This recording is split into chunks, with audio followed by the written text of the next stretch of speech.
He had been starving since childhood. He was betrayed and robbed by his own relatives. When he entered the academy, he got the worst score on the entrance exam. Kang-san was a tank with less than 1% strength. But one day, a goddess appeared. He received a system that increased his divinity with every mission, and thus, he became an unshakable demon. The story begins with a girl in danger as it approaches her. Fallen on the ground, she now faces the creature that's coming to attack. Meanwhile, urgent news about the phenomenon starts spreading everywhere. The newspapers announce the sudden appearance of monsters all over the world. Inside a bus, two small children watched all the chaos from outside. Through the reflection, he sees the bodies of victims lying on the ground. Shifting to the past, he ate alone in a dirty and completely abandoned bathroom. With great anger, he clenches his fist hard and ends up breaking the mirror. Then he looks at the food that just fell on the ground and shattered. Without even thinking, he gathers the food from the floor and keeps eating quickly. Waking up at dawn, he studied and worked without any time to rest. Even tired, he kept dedicating himself to his studies throughout the entire night alone. But on exam day, he ends up feeling sick and can't finish. When he went to retake the exam, the bus he took got into an accident. Trying to leave home, his chair wheel simply breaks suddenly. Looking at the door, he notices a fallen bicycle was blocking his way. Considered a failure,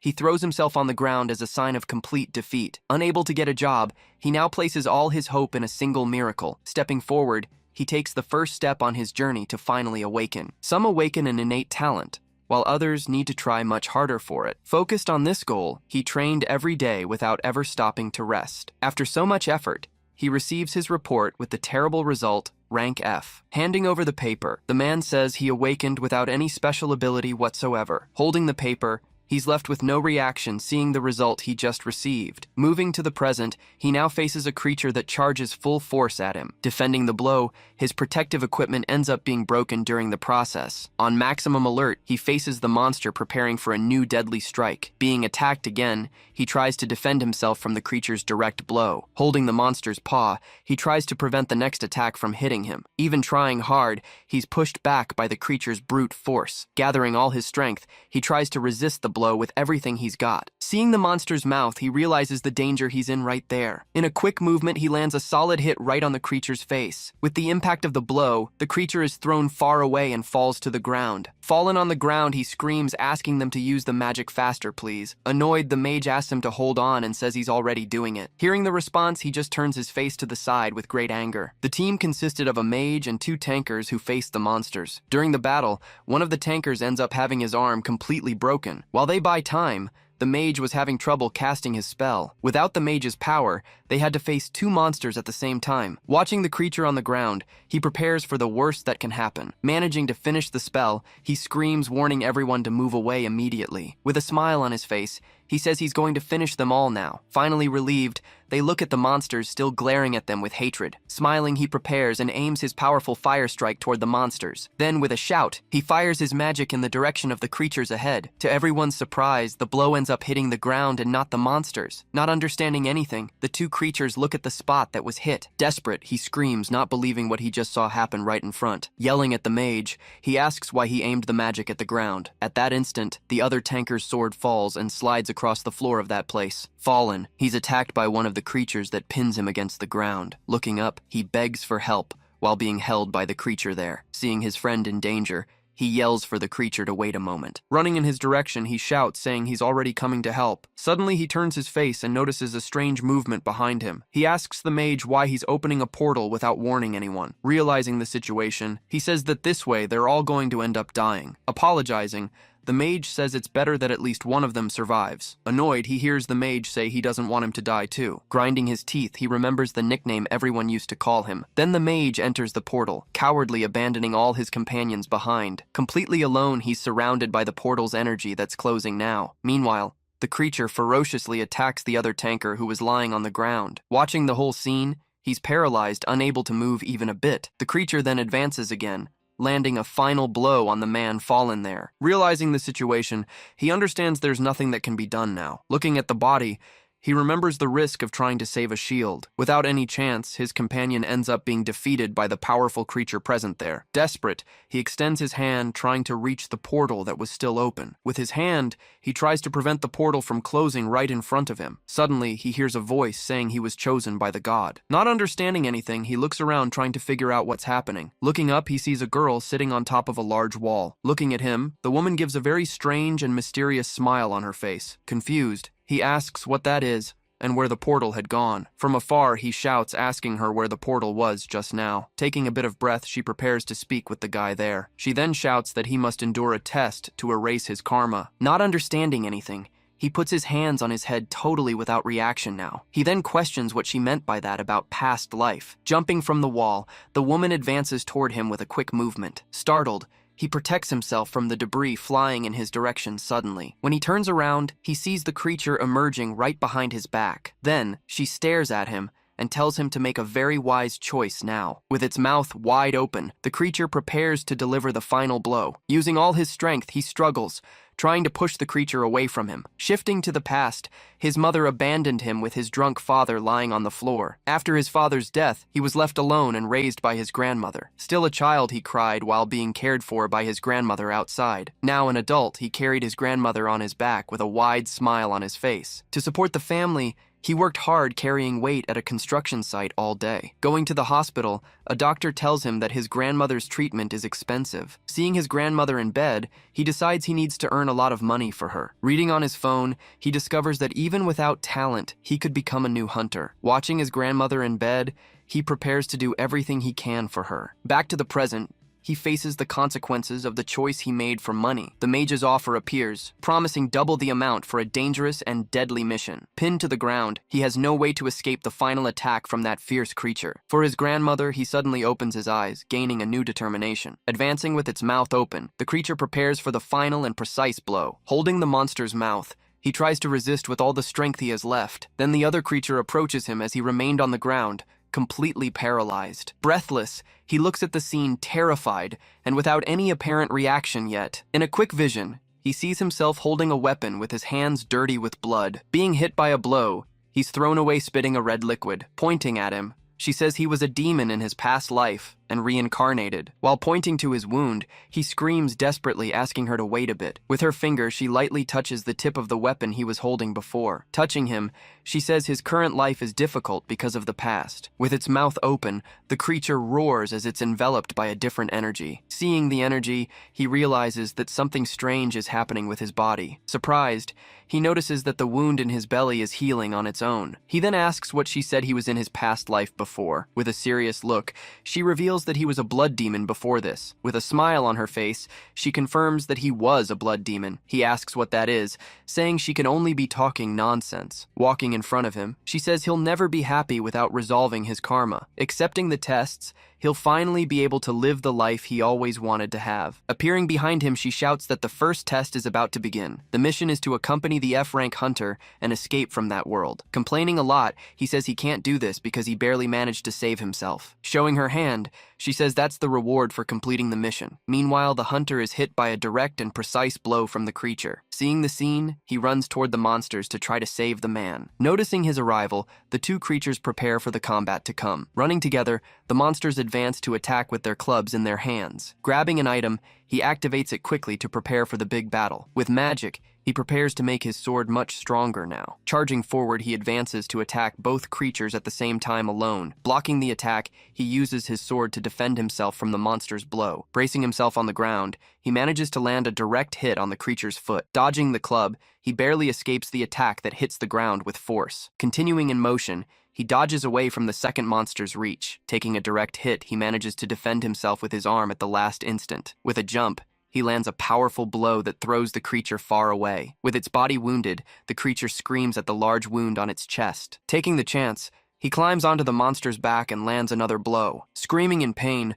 the creature reacts to the blow it just received from behind. With a shout, he tells the creature to die as he continues landing blows. Then he lands another blow, driving the weapon into the creature's chest. In a final blow, he cuts the creature with all his remaining strength. With a last breath, the creature lifts its head and lets out a final scream. After the attack, He lands on the ground as the monster's body falls. Looking at his hand, he says the first monster has finally been defeated. Being hit head-on, he's thrown away by the creature's blow. With his face wounded, he realizes the situation just got even more complicated. Looking at the body, he sees his sword got stuck in the first monster. With a serious look, he remembers he needs to risk his life to survive. Picking up a weapon from the ground, he prepares for the final battle to come. Leaping toward the monster, he shouts that he's going to end this once and for all. Defending the blow, he uses his shield and weapon to block the attack. Gripping the weapon tightly, he holds firm even with his injured hand. With its mouth open, the creature lets out a loud and very threatening roar. Being grabbed, he lands a direct hit on the monster's chest with his weapon. Using a lot of force, he keeps pushing the weapon into the giant creature. Continuing the attack, he manages to pierce the monster's thick skin with difficulty. After much effort, he finally manages to defeat the second and last creature. Very tired, he breathes deeply, trying to recover all his breath now. Without more strength, he falls to his knees on the ground and releases his weapon. Running through the scenery, he passes by the body of the creature he had defeated before. Picking up his sword again, he prepares for the next big action. Throwing an item in the air, he prepares to use a new ability. With a swift impulse, he charges forward with everything toward the last monster. Coming from behind, he lands a blow right on the creature's head. With the last monster defeated, he can finally breathe a bit more relieved. Looking around, he realizes the whole place is completely empty now. Falling to the ground, he receives the message that the test has been completed. Receiving the message, a voice calls out to him insistently, urging him to wake up immediately. Opening his eyes very slowly, he still appears to be a bit drowsy and confused. With her fist raised, she tells him to wake up now or he'll regret it big time. Sitting up suddenly, he shouts that he's already awake and finally on his feet. Handing him a paper, she says that this is the reward that was promised before. Complaining, he asks why it's on paper, leaving her pretty irritated with that. With a snap of her fingers, the paper turns into a digital screen right in front of his face. With a smile, she comments that the world has become a much better place. She warns him that he didn't pass, but he'll receive the reward anyway. Waving her hand, she says goodbye and begins to disappear from that place. Looking at the screen, he's impressed with what he just received finally. Touching the screen, he sees that the reward is a new ability to use. The ability increases his defense and regeneration for each enemy that's nearby. Having his stamina restored, his defense will still be doubled in moments of danger. Meanwhile, most hunters only have single-star abilities. Only rank D hunters or higher can use 2-star abilities or more. Celebrating a lot, he shouts that the reward was totally worth the risk. Raising his arm, he suddenly seems to have remembered something important. Remembering what she said, he realizes that he still hasn't passed the tests. Seeing the hunter on the ground, he finally remembers the mission to rescue him quickly. Running to him, he apologizes for losing focus and calls out to him. Seeing the serious injury, he realizes that the man is losing a lot of blood there. At that moment, he has an idea and understands why she gave him that. Looking at the man, he says that Kim Chun-shik is actually a lucky guy. Placing his hands on his chest, an energy begins to heal the wounds rapidly. With the power of healing, the man's injuries begin to close completely. Observing the process, he continues focused on the healing with a look of total concentration. Changing scenes, the sign indicates the hunter management department at the location. Arriving at the door, the mage complains about them calling him there in an irritating way. Not understanding, he wonders why he was called and just wants to leave. In the management room, 2 men were waiting for the arrival of an important person. Bringing our protagonist, the man asks about the raid that happened days ago. When he sees him, the mage is shocked to recognize a familiar face present there. Being surrounded by the guards, he's invited to sit down for a conversation. Trying to resist, he grabs the arm of one of the guards and shouts angrily. Immediately, one of the guards yells to the other, ordering them to capture him no matter what. Without thinking twice,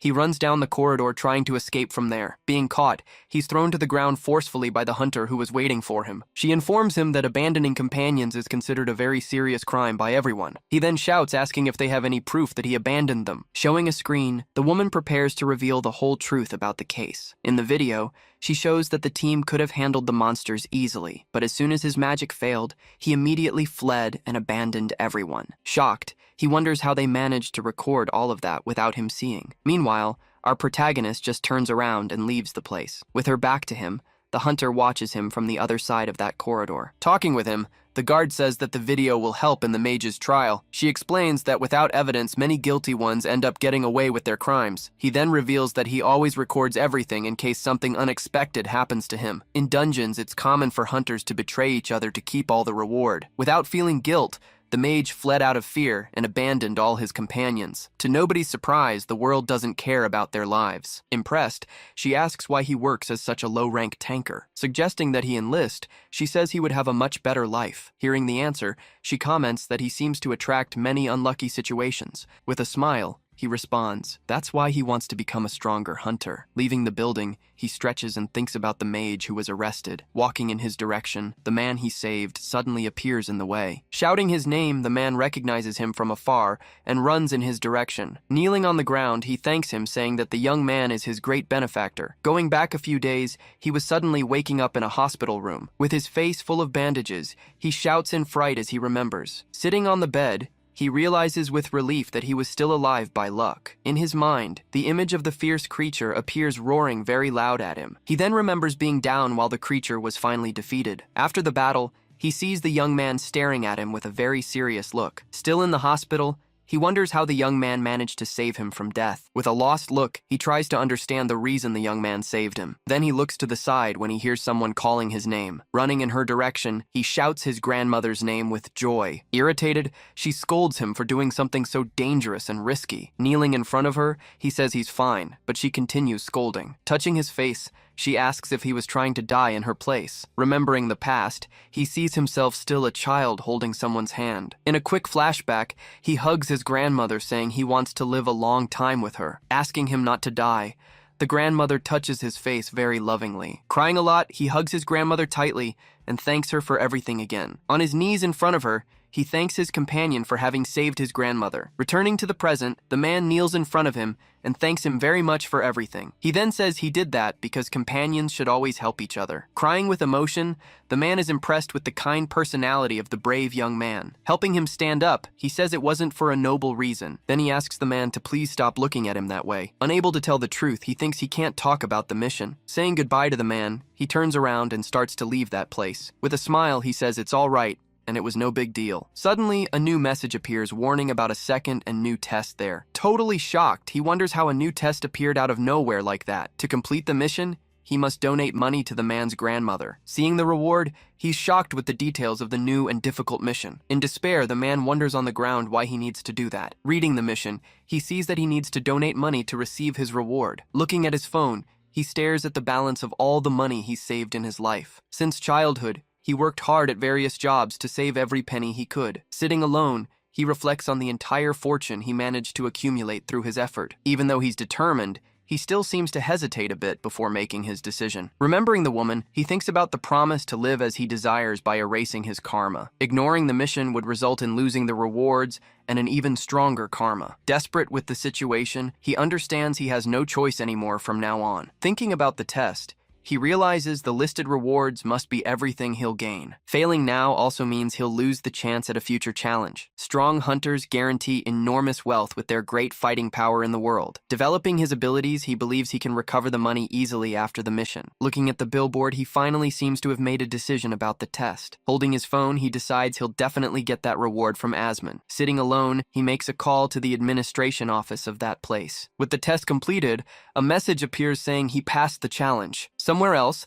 a man calls a group of candidates to follow him. Standing in front of everyone, an instructor prepares to explain the test. He warns that everyone will enter a virtual reality training room. With a serious look, he says no complaints about the characters will be accepted. The characters were configured so that failures indicate lack of qualification from the candidate. Being candidate number 38, he prepares for the aptitude test. Walking forward, he introduces himself as a candidate for the tanker position. His mission is to stop the beast's attack and protect his allies. With his back to the gate, he receives the final details about the test. Equipped with sword and shield, he prepares for the battle that's about to begin. Looking forward, he sees a group of monsters coming in his direction. The four creatures advance together, showing their sharp and deadly teeth and claws. Outside, the instructors observe the test in progress on the screens. The man celebrates that finally, one of his stats reached level 30. With his new ability and shield, he prepares for the great battle. Facing the monsters, he sees the chance to test his new reward finally. With a determined look,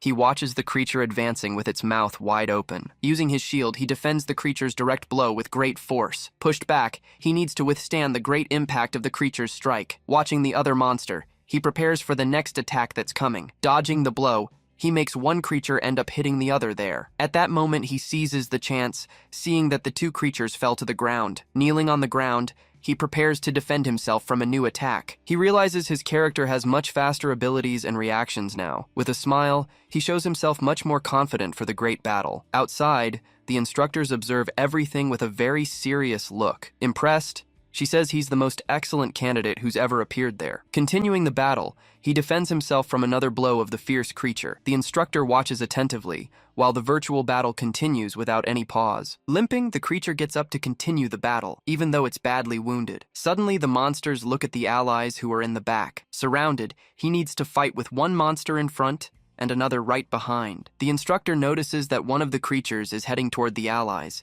She wonders if he realized that the test's objective is to protect the allies. With a quick movement, the creature charges full force to attack his companions. Using his ability, he manages to attract all the monster's attention to himself. Enraged, the creature turns and starts growling very loudly in his direction. Kneeling on the ground, he defends the creature's blow coming from above him. Impressed, they observe the candidate's ability during the virtual and dangerous test. The ability allows him to disperse the enemy's aggression and attract them to himself. Remembering the mission, he understands he needs to sacrifice himself and dedicate himself totally to this. A tanker's function is to protect their allies on the front line always. Because of the high risk, tankers can earn a lot of money if they're recognized. With a focused look, he knows that high risk brings high reward. With a serious face, he says this role fits perfectly with him. Fighting against the creatures, he states this is his true fighting style. At that moment, the exam ends, and a message appears warning of the time's end. Leaving the room, he now needs to focus on increasing his current rank. To be able to grow,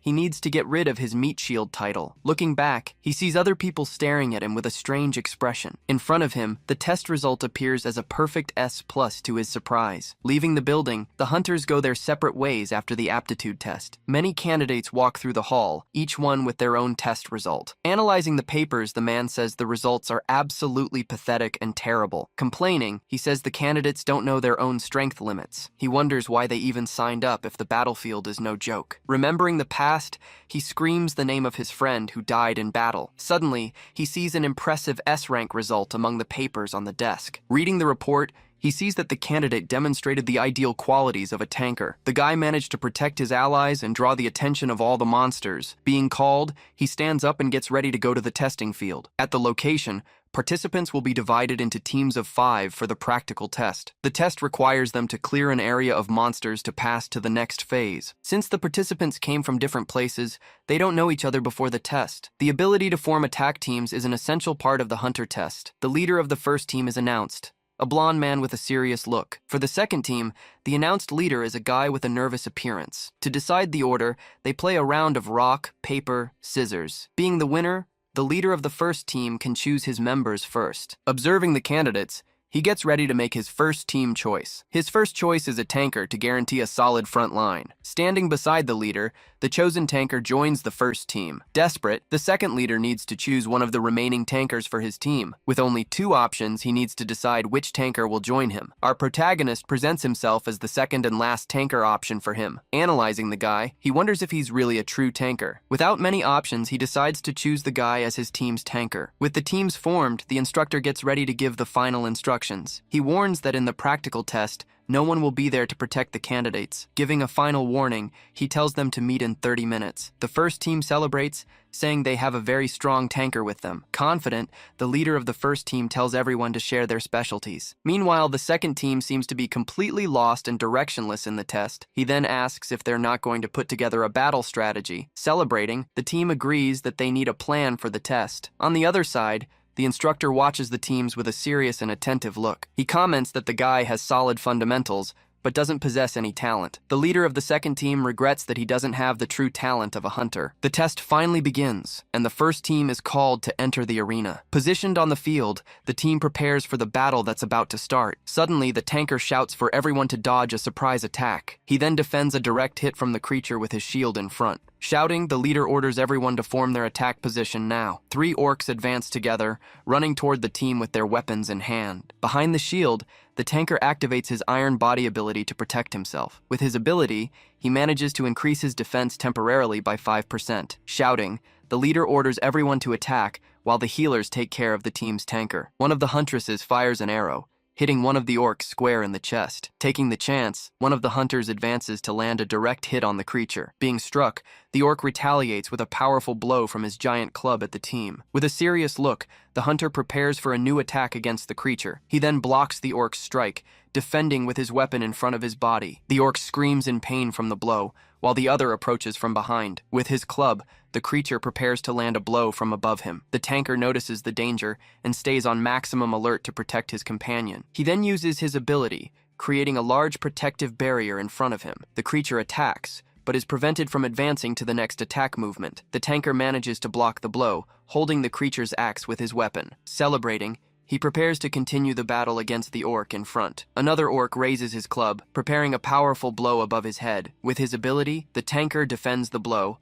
and protects his ally from the attack. Thinking about the battle, he believes the tanker can hold on with the healer's support. While the team attacks, everything seems to be following exactly the plan they agreed on. Suddenly, a very loud and fierce roar startles everyone on the battlefield. With the shock, the leader turns around, not understanding what's happening back there. Coming from the front, a sound of giant footsteps starts to shake the entire ground. On the horizon, an enormous horde of orcs runs toward the team in panic. In panic, he realizes the first orcs were just scouts from the horde. Getting hit, the hunter screams in pain as the blow strikes his chest. Shouting, the leader orders everyone to fall back behind the tanker for protection. Surrounded, the tanker has to withstand hits from several orcs at once. Even with his ability, he feels the pressure and weight of the orc attacks. The healers scream at him to hold on and not fall back under any circumstances in the battle. In the sky, a drone appears and starts recording the entire battle scene. Outside, the instructor watches everything closely on the monitor in front of him. He then grabs a microphone to speak to the candidates taking the test. He explains that ranks designated by the government aren't for their honor. A rank means the hunter can be trusted with that level of ability. The tanker keeps holding the front line, enduring all the orc attacks. If he could handle everything alone, he'd be taking a test at another level. To pass the test, everyone's abilities need to reach the required level. Otherwise, the instructor warns they'll all die during the test. He understands that if the tanker falls, the battle will be lost for everyone. Shouting orders, he commands the attackers to provide support and advance to the front. One of the hunters advances and lands a direct hit on the approaching creature. In the middle of the horde, the tanker withstands the blows with help from his healers. Firing her arrows, the archer hits the orcs trying to advance on the team. The healers focus on keeping the tanker alive, while one orc uses another as a shield. Even wounded, the tanker keeps enduring the pressure from the orc attacks up front. After much fighting, the team finally manages to complete the test with total success. Seeing the tanker being carried off, the second team watches the scene from afar in shock. With frightened faces, they stare at the situation, unable to believe what happened there. The medics rush to attend to the wounded tanker, asking everyone to get out of the way. Tired and wounded, the team members receive congratulations for their hard work. On a stretcher, the tanker is taken to the waiting room to recover. Then the second team is called to proceed to the gate for the next test. Swallowing hard, the leader wonders if they'll manage to be okay in the test. Entering the gate, the team is transported to a dense, dark forest. One of the members says he needs to do better because their tanker is weak. With the team tense, each one feels the pressure of needing to try harder. Suddenly, the sound of giant footsteps draws the entire team's attention. With a frightened face, the hunter realizes something is approaching them. He shouts for everyone to take their positions, warning that something is getting close. From the trees, a small green creature charges forward, running with a weapon in hand. The leader shouts that it's a goblin as he prepares for the battle to come. On the ground, a rope trap catches the foot of one of the hunters. Irritated, he shouts that his leg is caught and he can't move properly. The instructor explains that the test doesn't provide prior information about the battle location. A giant monster appears in front of the team, causing panic and great fear. Desperate, the leader shouts for the creature not to come near them at all. Jumping toward them,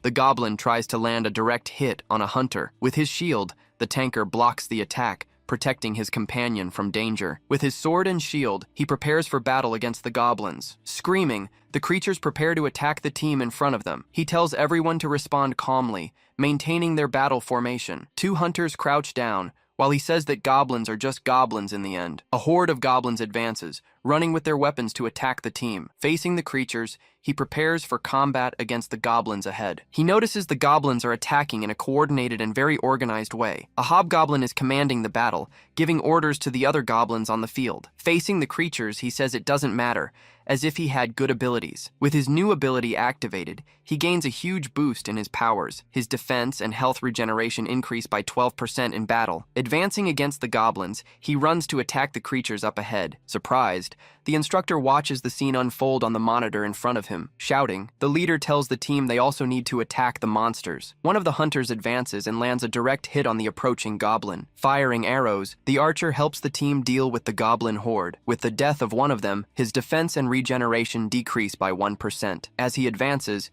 his regeneration keeps decreasing with each new enemy defeated. He then realizes the ability he received is much more interesting than it seemed. Suddenly, a strange noise coming from the leaves draws his attention to a danger. Shouting to move, he pushes his companion away from a surprise attack. He then defends a powerful blow with his shield, being pushed back with force. Unable to believe what he sees, he stares at the new threat with a shocked face. A giant orc emerges in front of everyone, being a threat of much higher rank. Shocked, he can't believe a blood orc appeared there. Staring at the creature, he wonders why it's in the test area. The leader says that's a rank D monster, and something is wrong. Shouting, the tanker orders everyone to fall back while the orc slowly approaches. Looking up, he freezes at the sight that appears before him. Sitting on the orc's shoulder, the woman from before suddenly appears at the location. With a strange gesture, she makes a face and stares at him with a weird look. Irritated, he wonders why Luca Bellino is there in the middle of the test. Outside, the man shouts, not understanding how a rank D monster appeared. In the control room, everyone stares at the big screen, seeing the orc's habitat in the test. He then asks the exploration team what went wrong in the field. One of the explorers says they checked the area 3 times before the test. The other confirms there was no trace of the orc at the location before. Worried, they know the participants' deaths would be a huge problem for everyone. They then decide to stop the exam and evacuate all participants from that place. The female explorer tells them to wait and observe the situation a bit more. Irritated, the man shouts that if a candidate gets hurt, they can be sued. The instructor says he understands the concern, but he's not stupid to that extent. He then guarantees he'll intervene if there's the slightest problem in the test. The man worries that innocent candidates will end up dying again because of this. With no more options, he tells the instructor to take full responsibility for the situation. With his arms crossed, the instructor says he'll pretend he didn't know anything. The woman warns that he needs to bring all team members back. He wonders if no one else can hear the voice that's in his head. If a single person dies, the karma will return, so he needs to save everyone. With a smile, she tells him to do his best and disappears from the location. At that moment, the orc advances with its club and prepares to attack the team. The blow hits the ground with force, raising a large cloud of dust there. Irritated, he wonders how anyone in a rank E exam can defeat that orc. He understands that Luca Bellino and Asmund don't want him there because of his life. The leader shouts for him to block the attack while they prepare to strike. Determined, he says there's no possibility of giving up in the first place. Running forward, he positions himself to face the giant orc head-on. The orc advances, planting its foot on the ground with force and preparing to attack. With a growl, the creature raises its axe with a look full of rage. He prepares for the blow, feeling the enormous pressure of the creature's power. The orc attacks with everything, aiming a direct and precise blow in his direction. He knows that if he's hit once, the battle will be lost for him. While he blocks the orc, the leader shouts for everyone to fight together too. The other hunters advance to help in the battle against the giant and powerful monster. One of the huntresses complains, saying that's ridiculous and asking if they're crazy. She blames the tanker, saying that if he hadn't interfered, they'd be rescued by now. In the control room, the instructor observes one of the hunters trying to flee from the test. With a serious look, the instructor observes the arrow that fell on the forest floor. The archer runs away, trying to escape from the battle and the goblins that follow him. With a determined look, he advances and strikes the creature right in the middle of the forest. Meanwhile, one of his companions runs, leaving the other behind in danger. Then he throws something on the ground, shouting for the creature to eat that. Receiving the blow to the head, the larger monster turns to face the hunter. Jumping toward the target, he prepares to connect a new attack. He manages to land a direct blow on the giant monster's leg that was there. Arriving to give support, his partner also attacks the creature with a blow. With great fury, the monster lets out a roar,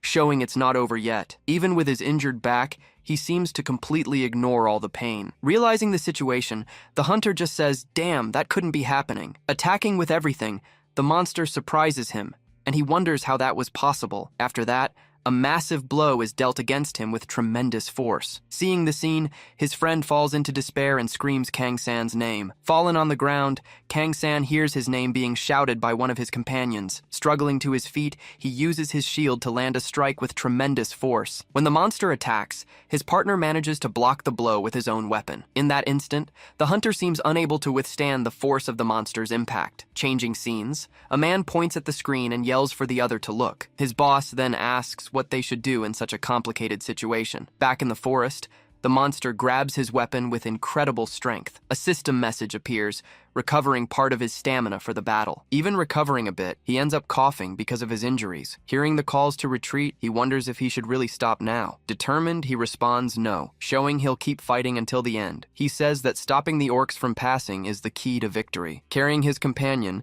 he tells her not to worry and to keep fighting. In the control room, bodies of defeated monsters appear scattered across the floor. Gathering their strength, the group prepares to attack the monster all at once. He shouts that the monster is also tired and asks them to hold on longer. With a growl, the creature attacks his shield with a very powerful blow. Being pushed back, he withstands the impact of the strike with his shield. Meanwhile, his companion sees the chance to attack the monster from behind. In another place, a hunter is hit squarely by an unexpected blow. The creature then throws the hunter with full force against the forest floor. After the battle, the hunter faces the giant monster that's finally fallen. At that, his companion celebrates, saying they finally managed to defeat the enemy. But suddenly the creature rises and lets out an even stronger roar. With great rage, he hurls his axes in the direction of the entire group. Desperate, his friend shouts, asking Kang-san to be very careful with that. Kang-san is then surprised by the sudden attack coming his way. He realizes the attack wasn't meant for him, but for someone else. Seeing the scene, they wonder why that person was standing exactly there. At that moment, a strike hits the ground right in front of the hunter who was alone.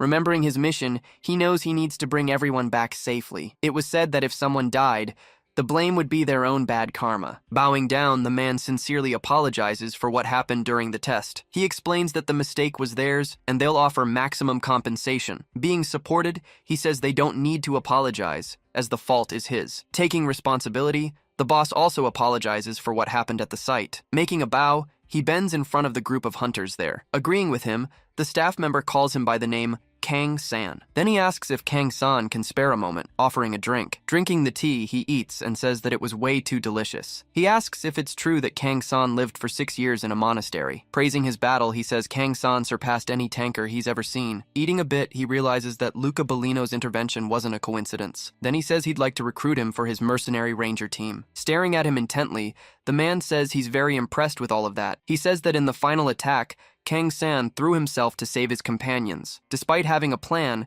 his ability activated, ensuring everything worked out there. Even so, he states that's not something just anyone could have done. He promises the best treatment and asks Kang-san to join the team. Surprised, he can't believe the Special Rangers unit wants to recruit him of all people. Kang-san can only express his surprise at the unexpected invitation he received. He thinks he barely became a hunter, and already got an opportunity like that. Kang-san asks for a moment and says no, refusing the proposal right away. He thinks about the dangers and figures only a lunatic would accept a job like that. He decides he needs to think carefully, but notices something strange and wonders. Suddenly, the contract in front of him begins to change, to his complete surprise. Seeing the new mission before him, he simply says he accepts the job. Rubbing his eyes, he stares at the device in front of him with a certain concern. The screen showed his 4th trial, which was to join the feared Rangers. Turning the page, he discovers that the test would give a reward for accepting. Then he complains that Asmund didn't even let him read the contract properly. Placing the paper on the table, he simply says he accepts the offer. With a smile, the man thanks him, surprised the answer came so quickly. But he says he accepts under the condition of acting as a simple mercenary. He thinks he'll only do the tests to avoid getting close to death. Agreeing, the man thanks him again for finally accepting the proposal. At that moment, a woman says that everything is written right there in the contract he signed. Standing up from the chair, the person says goodbye and says they're leaving now. With wide eyes, he suddenly has a totally unexpected vision of the future. Having terrible visions, he falls to the floor completely terrified by it all. At that moment, the man stands up and asks if Kang-san is feeling all right. He responds that he's fine, thinking that the scenes he saw were way too disgusting. Breathing with difficulty, he wonders if this would be that special information promised. At that moment, he feels a wave of nausea, leaving the man worried as he calls his name. A week passes, and the scene changes to a terminal with several buses parked there. Getting out of the vehicle, He reflects that the special information was about his past life. Remembering what happened, he knows that everything came to mind after accepting the test. He felt so nauseous that he could barely take it, getting really sick in the bathroom. A mission then appeared, telling him to go there and retrieve his memories. He realizes that Asmun is trying to pass on the memories of a monster to him. Walking through the snow, he follows a dungeon that isn't easily discovered by people. About to open, the dungeon would cause a truly devastating event for everyone. He understands that the memory of his past life tells him about that place. Standing at the entrance, he questions why Asmun wants so badly to reveal his old memories. Feeling the nausea again, he decides he needs to discover the cause of this feeling. Before anything else, he knows he needs to prepare a magic barrier at the location. Touching the stone, he creates the barrier to prevent the monsters from escaping from there. Secondly, he needs to secure food supplies and prepare for battle. In the complete darkness of that place, he realizes he'll need a lantern. When he finally lights it up, a skeleton suddenly appears right in front of him. Startled, he screams and lands a blow on the creature, throwing it far away. Still recovering from the shock, he stands there trying to understand what happened. At that moment, he realizes that more skeletons are approaching in his direction from the back. He understands that there's definitely something very important in that hidden dungeon. Thinking about the previous difficulty, he finds himself surrounded by 5 creatures at once. Then, one of the skeletons rapidly advances to try to land a direct hit on him. Prepared for combat, he manages to defend against the blow using his sword. With a counterattack, he lands a powerful blow that completely destroys the monster. The skeletons attack relentlessly, but they're weak against his strikes with Divinity. Thanking Asmun, he wonders if he can handle the remaining monsters alone there. Stretching a bit, he notices that the feeling of nausea is finally improving. Picking up the item on the ground, he considers that it might be a gift from Asmun. After everything, he finally finds a treasure chest at the back of the cave. Getting closer, he celebrates, saying that this mission was a real gift. Thanking Asmun, he doesn't even notice the creature that suddenly emerges behind him. In the blink of an eye, he's surprised by a blow that throws him far away. Feeling the impact, he leans on his sword to try to endure the pain of the strike. Looking ahead, he sees the creature slowly approaching in his direction. He then becomes startled upon realizing that monster was a Dullahan, the knight. Without wasting time, the knight attacks with his weapon, delivering a powerful blow. Using an item, he manages to barely dodge the attack coming his way. With a sharpening scroll, he prepares to counter the enemy's strike. He tries to attack with his sword, but his blow seems to have no effect. At that moment, the knight prepares to land another blow, now from top to bottom. The weapon comes down hard, but he manages to block the strike with his sword. With his sword shattered, he realizes the sharpening scroll didn't work on it. Looking at the armor, he understands the enemy is a complete and powerful monster. On the ground and scared, he holds the remains of his totally broken sword. Seeing the new attack, he worries about his chances of surviving the monster. An ancient message about the trial appears, making him remember something important. He then turns and looks at the chest that was in the corner of the cave. With no order to overcome the test, he realizes he doesn't need to fight anymore. Understanding the chest is the reward, he decides there's no time to waste. Grabbing the prize, he prepares to flee from that place as fast as possible. He then wonders how he'll get past the monster that knows where he is. Seeing the horse breathing, he thinks if he should just run without thinking about anything. Then, a new idea comes to his mind to escape from the headless knight. He remembers something and grabs a small item that was on his belt. Throwing the item, he discovers the horse's eyes are the weak point. With the strike, the horse neighs in pain, thrashing around uncontrollably. The knight then seems not to understand what's happening with his mount now. Jumping off the horse, he prepares to attack the hunter with his bare hands. Running to escape, he dodges the knight's attack as he chases him through the cave. Taking advantage of the distraction, he keeps running while the knight tries to control his horse. Pulling the chain, the monster tries to calm his mount to return to the chase. Reaching the exit, he sees the barrier falling as everything begins to collapse. He shouts for the barrier to activate faster before it's too late. The magic barrier that blocks monsters also prevents his passage for a while. With the barrier exploding, he's thrown far away, screaming from the strong impact. Fallen in the snow, he sees the dungeon entrance was completely destroyed behind him. He realizes he doesn't need to worry about blocking that place's entrance anymore. Opening the chest, he finds a skill spirit and a bottle of water. Drinking the liquid, he acquires a new shield that fuses with his old one. The system message explains the new shield increases his defense and recovery. Holding the flask, he wonders if he should be happy about that or not. Remembering that at first everything seemed like nonsense, he now sees he's getting what he wants. Determined, he says he'll drink to get his memories, not caring about gods. Drinking the liquid, he has a vision of an injured man asking why he did that. In his memory, a shadowy silhouette appears amid a city in flames. Then, a family asks why he was killing people who were innocent there. Seeing the family on the ground, The man asks if he's going to drown the nation in blood. The shadowy figure then just questions back, asking if he wanted a reason. Staring at the injured man, the figure prepares to finally give him an answer. With his face covered in blood, he responds that he did it because he felt like it. Not understanding, the warrior is surprised by a quick strike coming in his direction. Back to the present, he's shocked by the terrible memory he just received. Kneeling in the snow, he tries to process the vision of his past life as a demon. A message then appears, saying he acquired the arts of the blood demon. Another memory emerges, showing him as a child while someone stole his brother's money. Being reprimanded, he hears that he didn't even show up when his brother was actually alive. Years later, he appears on a bus, holding a small piece of paper in his hands. The bus then suffers an accident, making him scream from the impact of the crash. With the vehicle destroyed, he and the other passengers appear fallen on the ground. Outside, several people are injured amid the chaos of the accident. Bloodied,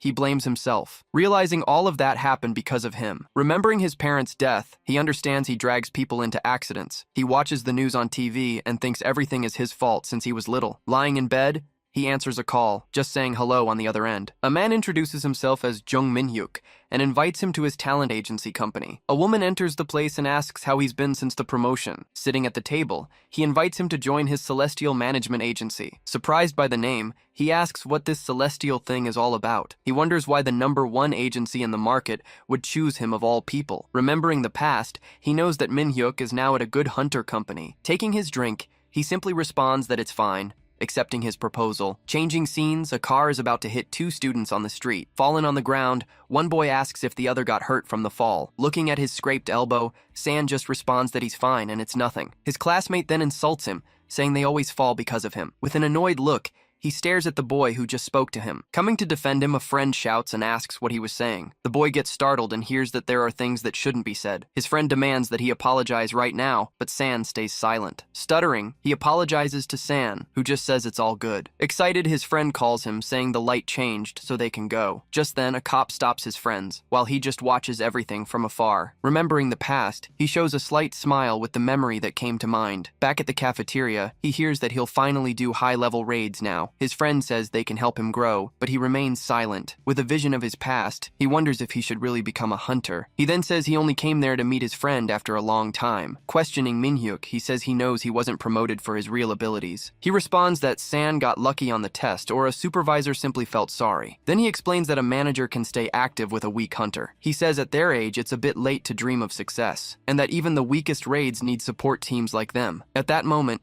he has another vision of his bloody past, full of deaths. With the vision, he feels a strong pain, as if the memory hurt inside him. Grabbing his head, he startles Min-hyuk, who asks what's wrong with him. Breathing with difficulty, he seems to feel a lot of pain in front of his worried friend. His friend keeps talking, but his phone suddenly vibrates on the table. On the screen, an urgent message reports about a disaster team that was deployed. Standing up, he says it was good to see him, but it's not the time for this yet. He explains he just wanted to meet him, and thanks him for everything that happened between them. Not understanding anything, his friend hands the phone back, saying it's his. With a strange look, he turns to his friend, leaving him totally confused. Just then, an emergency alert warns about the danger of an E-class creature. Scared, he says they need to get out of there now, following the crowd's direction. Crashing through the glass, a giant creature invades the cafeteria with everything it's got. The monster then attacks a person, throwing them to the ground with a strong blow. The creature keeps attacking the fallen man, who screams in pain from the strike. Trapped on the ground, the man screams desperately, begging pleas for someone to save him. Seeing the scene, a woman screams her husband's name, totally terrified by it. She begs for help while he and his friend watch the scene seriously. Yelling for him to go, his friend warns that more monsters will arrive soon. He says not to play tough guy because he'll die if he stays there. Having a vision of his past, he sees the monster preparing to attack. Seeing the man in danger, he faces the creature with a very determined look. Another memory of his past life emerges, strengthening his decision to fight there. With the blood demon technique, he prepares for the first form. Charging forward with everything, he lands a powerful blow on the creature, saving the man. After the strike, he shows a confident smile, facing the enemy on the ground. The woman runs to help her husband, while his friend watches everything shocked. He says he's not the same anymore, yelling for everyone to run from there. Turning to the people, he shouts for them to leave before more monsters arrive. Saying he'll prove it, he leaves his friend totally confused with his words. Changing scenes, An officer organizes the people who manage to flee the place. On the phone, he says San won't join, getting a harsh scolding. He confirms the proposal, but says he still doesn't have a final answer from him. Getting scolded, he hears that anyone would accept the Celestial Agency's proposal. While his boss hangs up, he just stays silent on the other end of the line. Ending the call, he just lets out a sigh, closing the stressful moment. Changing scenes, he finds himself surrounded, screaming while defending against an enemy strike. Letting out a roar, the creature charges forward with its spear in hand to attack. Meanwhile, two people scream desperately as they witness the surprise monster attack. Attacking the civilians, the creatures spread chaos and panic throughout the entire street. Realizing the danger, he says he needs to buy time or the situation will get worse. Activating his shield, he prepares to face the horde of monsters alone. Seeing the hunter, the creature turns and prepares for the imminent combat. Fallen on the ground, a man screams for help as he's attacked by the monster. Hidden away, a woman also begs for help, asking if anyone can do something. Surrounding the victim, the monsters prepare to deliver the final blow without mercy. Knowing that reinforcements are coming, he decides he'll hold out until they arrive. One of the monsters then advances, striking a direct blow against his body. Defending the attack, his defense increases by 20% with the effect of the trial. With his will activated, he manages to push the monster back with force. His regeneration increases, making him grip his weapon more firmly for combat. He advances and lands a precise strike, piercing through the body of one of the creatures. With the attack, the other creatures scream and prepare to attack all at once. The monster that was struck falls to the ground, defeated by his surprise attack. With the blood demon art activated, he prepares to continue fighting. His attack power increases, making his weapon stronger for the next strikes. Covered in the creature's blood, he stands still in the middle of the battlefield. With his red eyes, he seems surprised by the power he just awakened. Then he notices the imminent attack from another creature coming in his direction now. Being surrounded, he finds himself in danger against several monsters at the same time. Suddenly, a machine gun burst hits the creatures on the street dead on. A soldier appears, shooting non-stop at the monsters that were attacking the area. Even with the gunfire, the creatures remain standing, advancing against the soldiers. Positioned, another soldier keeps shooting, trying to contain the threat advancing there. With the monsters defeated, an officer shouts for everyone to cease fire immediately. Shouting orders, the officer commands the teams to begin internal entry into the location. The squads prepare to search the buildings, following their leader's orders. With the order to rescue survivors, a soldier helps a person in the rubble. Afterward, they need to eliminate all remaining monsters still in their path. Entering the building, the team of soldiers begins to search each corridor carefully. Stepping on the debris, one of them advances cautiously into the interior of the destroyed location. Sitting and tired, he rests beside a monster that was defeated. One of the soldiers is then surprised to find someone in the middle of that mess. Shocked, he realizes it was Mr. Kang San who was there all along. Meanwhile, a soldier calls his lieutenant to see something very important there. Showing the camera footage, he explains what happened moments before their arrival. In the video, Kang San appears surrounded by several creatures ready for the final attack. Then he's seen grabbing one of the monsters from behind to deliver a strike. With great force,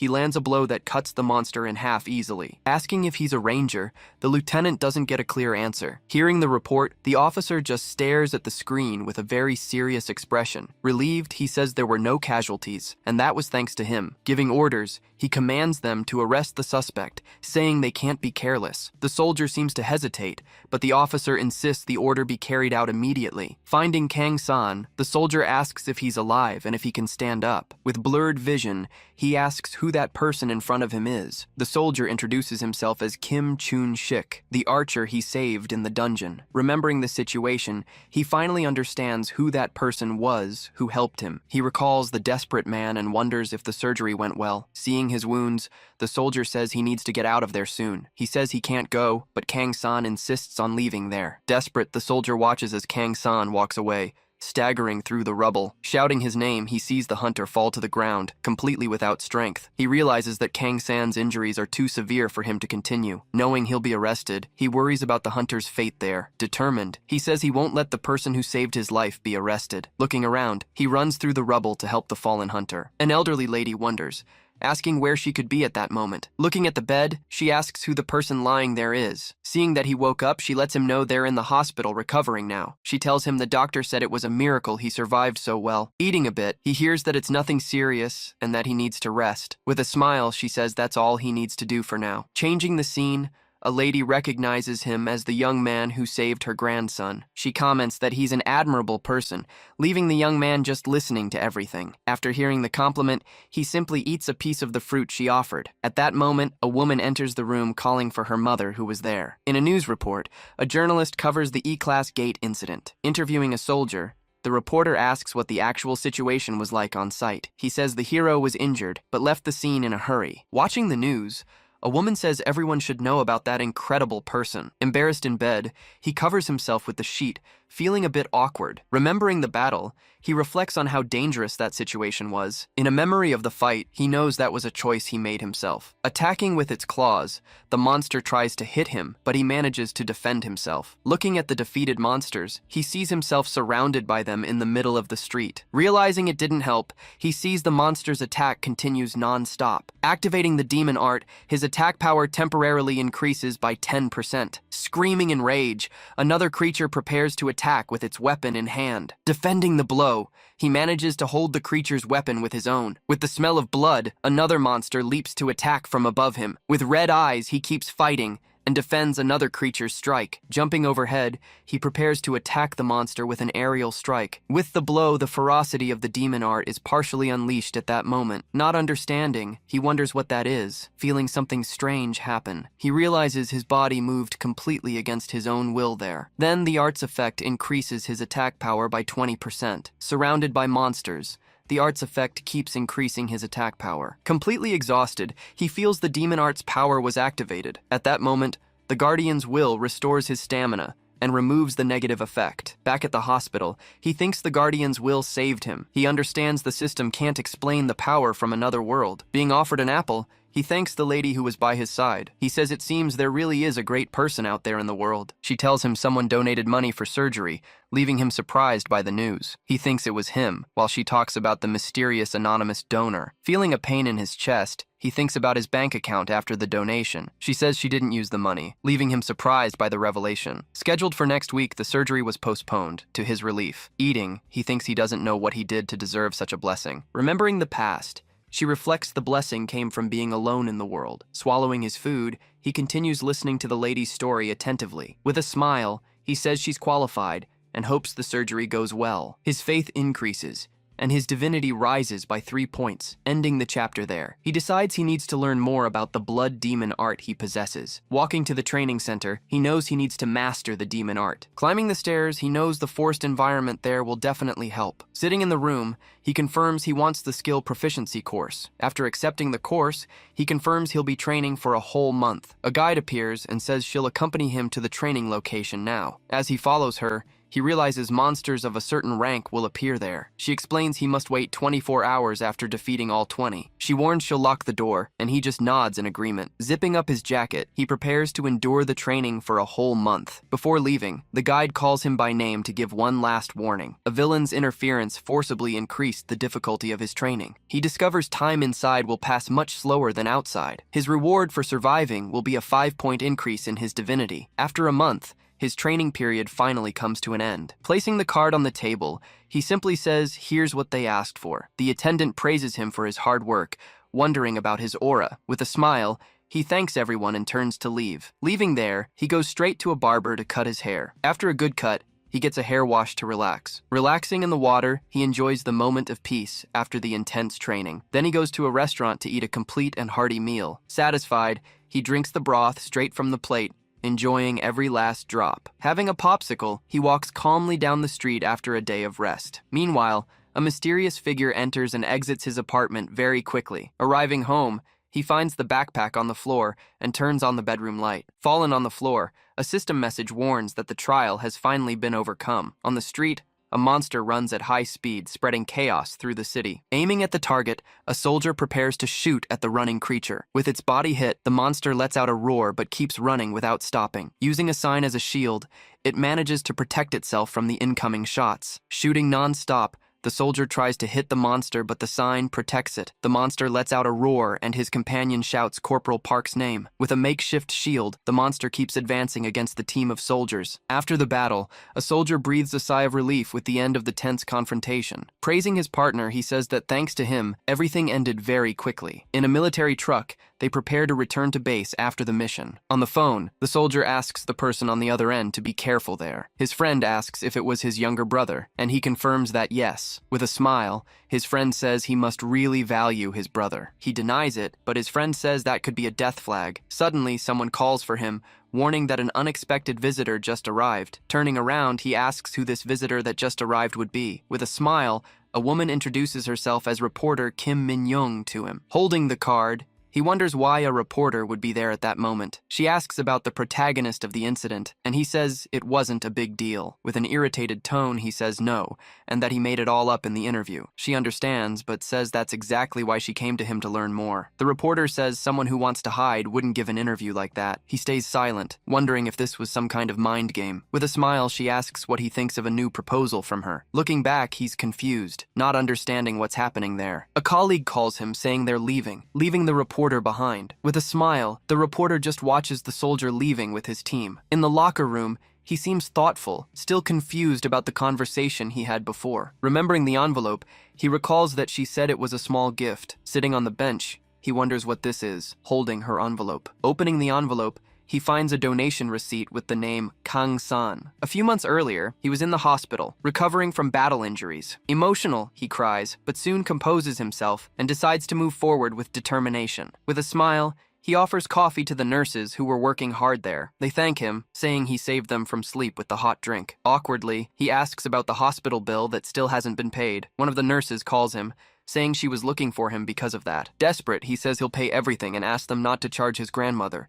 He promises he'll get the money no matter what he has to do. The nurse calms him down, explaining that an anonymous donor paid all the bills. Shocked by the news, he can barely believe what he just heard. Holding the receipt, he feels immense relief knowing about the unexpected help. Reading the donor's name, he wonders who this Kang-san person would be. Emotional, he cries for having received much more than he could have ever imagined. Sitting on his bed, he holds the reporter's card, thinking about his decision. With the phone buzzing, a new notification arrives for the reporter on the desk. Reading the message, she discovers he can't reveal anything about the donor. With a smile, she realizes he's the type who has no sense of reward. Now even more curious, she wonders who the hell this mysterious person is. Determined, she says she'll find the tanker no matter what happens to her. In another place, he faces the situation, ready for the next mission coming. Standing in front of the portal, he and his team prepare to enter. The group leader thanks him for coming, even with the last-minute notice. His companion comments that the scout team should have already confirmed the fog. Another hunter introduces himself, showing a bit of his personality to the group there. He realizes bad luck follows him, even after becoming stronger. Taking a deep breath, he says this isn't a problem he can't solve. With poor visibility, he suggests placing devices to locate the monsters there. Asked if they should wait, he responds they need to maintain battle formation. Showing a jar, he reveals he brought golden honey to attract the ants. With lines stretched across the ground, the team prepares for the next action. His companion wonders what kind of idiot brings snacks to a real raid. Watching him, the hunter wonders if he can really trust and follow this guy. The bell rings, and one of them asks if everything's okay since he can't see. With a serious look, he faces the fog, sensing the enemies approaching. In the dense fog, he warns they're coming, and the giant ants appear. Ready, he warns that the creatures have already arrived and positions himself for battle. Behind the rocks, the team hides, waiting for the right moment to attack. With honey on the bait, one of the ants approaches, falling into the group's trap. The other ants attack the one that ate the honey, starting a fight among themselves. With his defense boosted, he prepares to strike the ant with his sword. With a precise blow, he attacks the creature, spraying green liquid everywhere. Seeing the smaller ants, he realizes they're also ready to attack. One of the ants leaps and hits him, throwing him back with the impact. Another ant approaches from behind, attacking him by surprise without giving him a chance. With one strike, he gets rid of one, but another knocks him to the ground. He manages to get up and lands a precise blow on the ant that was attacking him. Then one of his companions shoots an arrow, helping him in the middle of the battle. The arrow hits the ant, but he's thrown far back by the impact of the blow. Fallen on the ground, the ant lets out a scream, writhing in pain from the arrow. With another sword strike, he finally manages to defeat the giant ant there. His companion attacks with an axe, finishing off the monster that was on the ground. Impressed, The team leader praises both of them for their good teamwork, but he wonders what the group's mage is doing just standing there. Suddenly, the ants begin moving toward the mage, attracted to him. With increased regeneration, he prepares to face the new horde of ants. The creatures advance in large numbers, following toward the sound the mage makes. The archer yells for everyone to be careful, not knowing where they're coming from. Terrified, the mage freezes, saying it wasn't possible for this to happen to him. One of the ants attacks a hunter, who screams in pain and falls to the ground. Fallen, he finds himself about to be attacked by the creature's giant mouth. His friend gets irritated, wondering what was happening with that guy. With a strike, he kicks the staff, pushing the mage and saving his life. Behind him, an ant prepares to attack, but he grabs it with force. With its mouth trapped, the ant can't bite the hunter's arm. Activating Iron Body, he partially enhances his body for combat. With a strong blow, he throws the ant away, freeing himself from its attack. Hearing the bell, he prepares for what's coming in the fog. Activating the shield, he draws the attention of all the monsters to himself. After defeating them all, he stands still, with his sword covered in green liquid. Breathing in relief, his companion says that seemed impossible to do before. He wonders how Kang San got so strong in such a short time. Confused, his friend agrees, saying that's exactly what he's thinking. His companion asks him to teach him some of his special training. Remembering the energy deviation, he recalls the suffering he went through in training. The image of Asmon trying to kill him returns, bringing back the pain of training. He remembers the energy deviation warning, falling to the ground exhausted again. With a forced smile, he says he just worked hard to get stronger. Talking with his friend, he wonders if he should tell him about his bad luck. Confident, his companion says there's no reason not to trust a tanker. With the group united, he gives thanks, happy to have such a reliable team. With a serious look, he says there's one more thing to deal with there. His companion asks why the mage did absolutely nothing the whole time. He agrees, realizing the mage didn't move during the entire battle. Remembering the fight, he knows the mage didn't take a single step to help. Yelling at him, the hunter asks why he even entered the raid. The archer intervenes, asking to explain the situation on behalf of the mage. When he starts to speak, a strong tremor surprises everyone at the location. The ground shakes, scaring the team that doesn't understand what's happening. Irritated, he realizes it started again, blaming his bad luck for what happened. He understands the new variable was brought by his misfortune again. With the difficulty increased,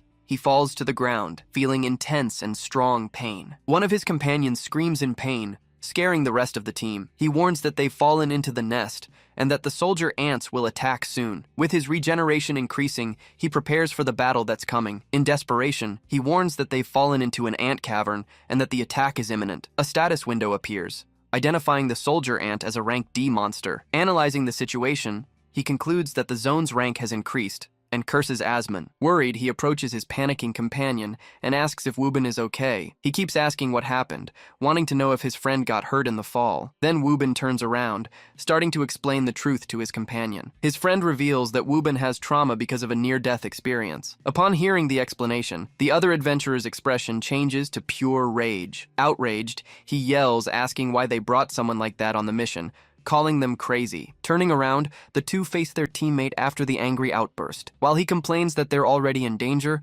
Wubin can only apologize. Suddenly, a system notification informs about the increase in his defense attributes. Pointing directly at him, the man yells that everything will be his fault. Trying to control the situation, he grabs Chanwoo and asks him to calm down right now. Despite being young and strong, Chanwoo can't fight properly when he panics. Facing his companion, he says the panic is from never having faced a superior leader. But he states that he survived hundreds of crises, asking Chanwoo to trust him and fight. Asking for calm, he explains the strategy, since the ants can only come through the tunnel. Still hesitant, Chanwoo agrees to try, receiving approval from his leader. He then instructs Hanbyul to help Wubin block the smaller passage to buy time. Positioning himself at the main entrance, he prepares to face the approaching monsters. Determined, he says they'll overcome this like always, counting 35 ants in total. As the first monster emerges, he hopes that not all of them are soldier ants. With his shield raised, he receives the first strike from the advancing creature. With a strained face,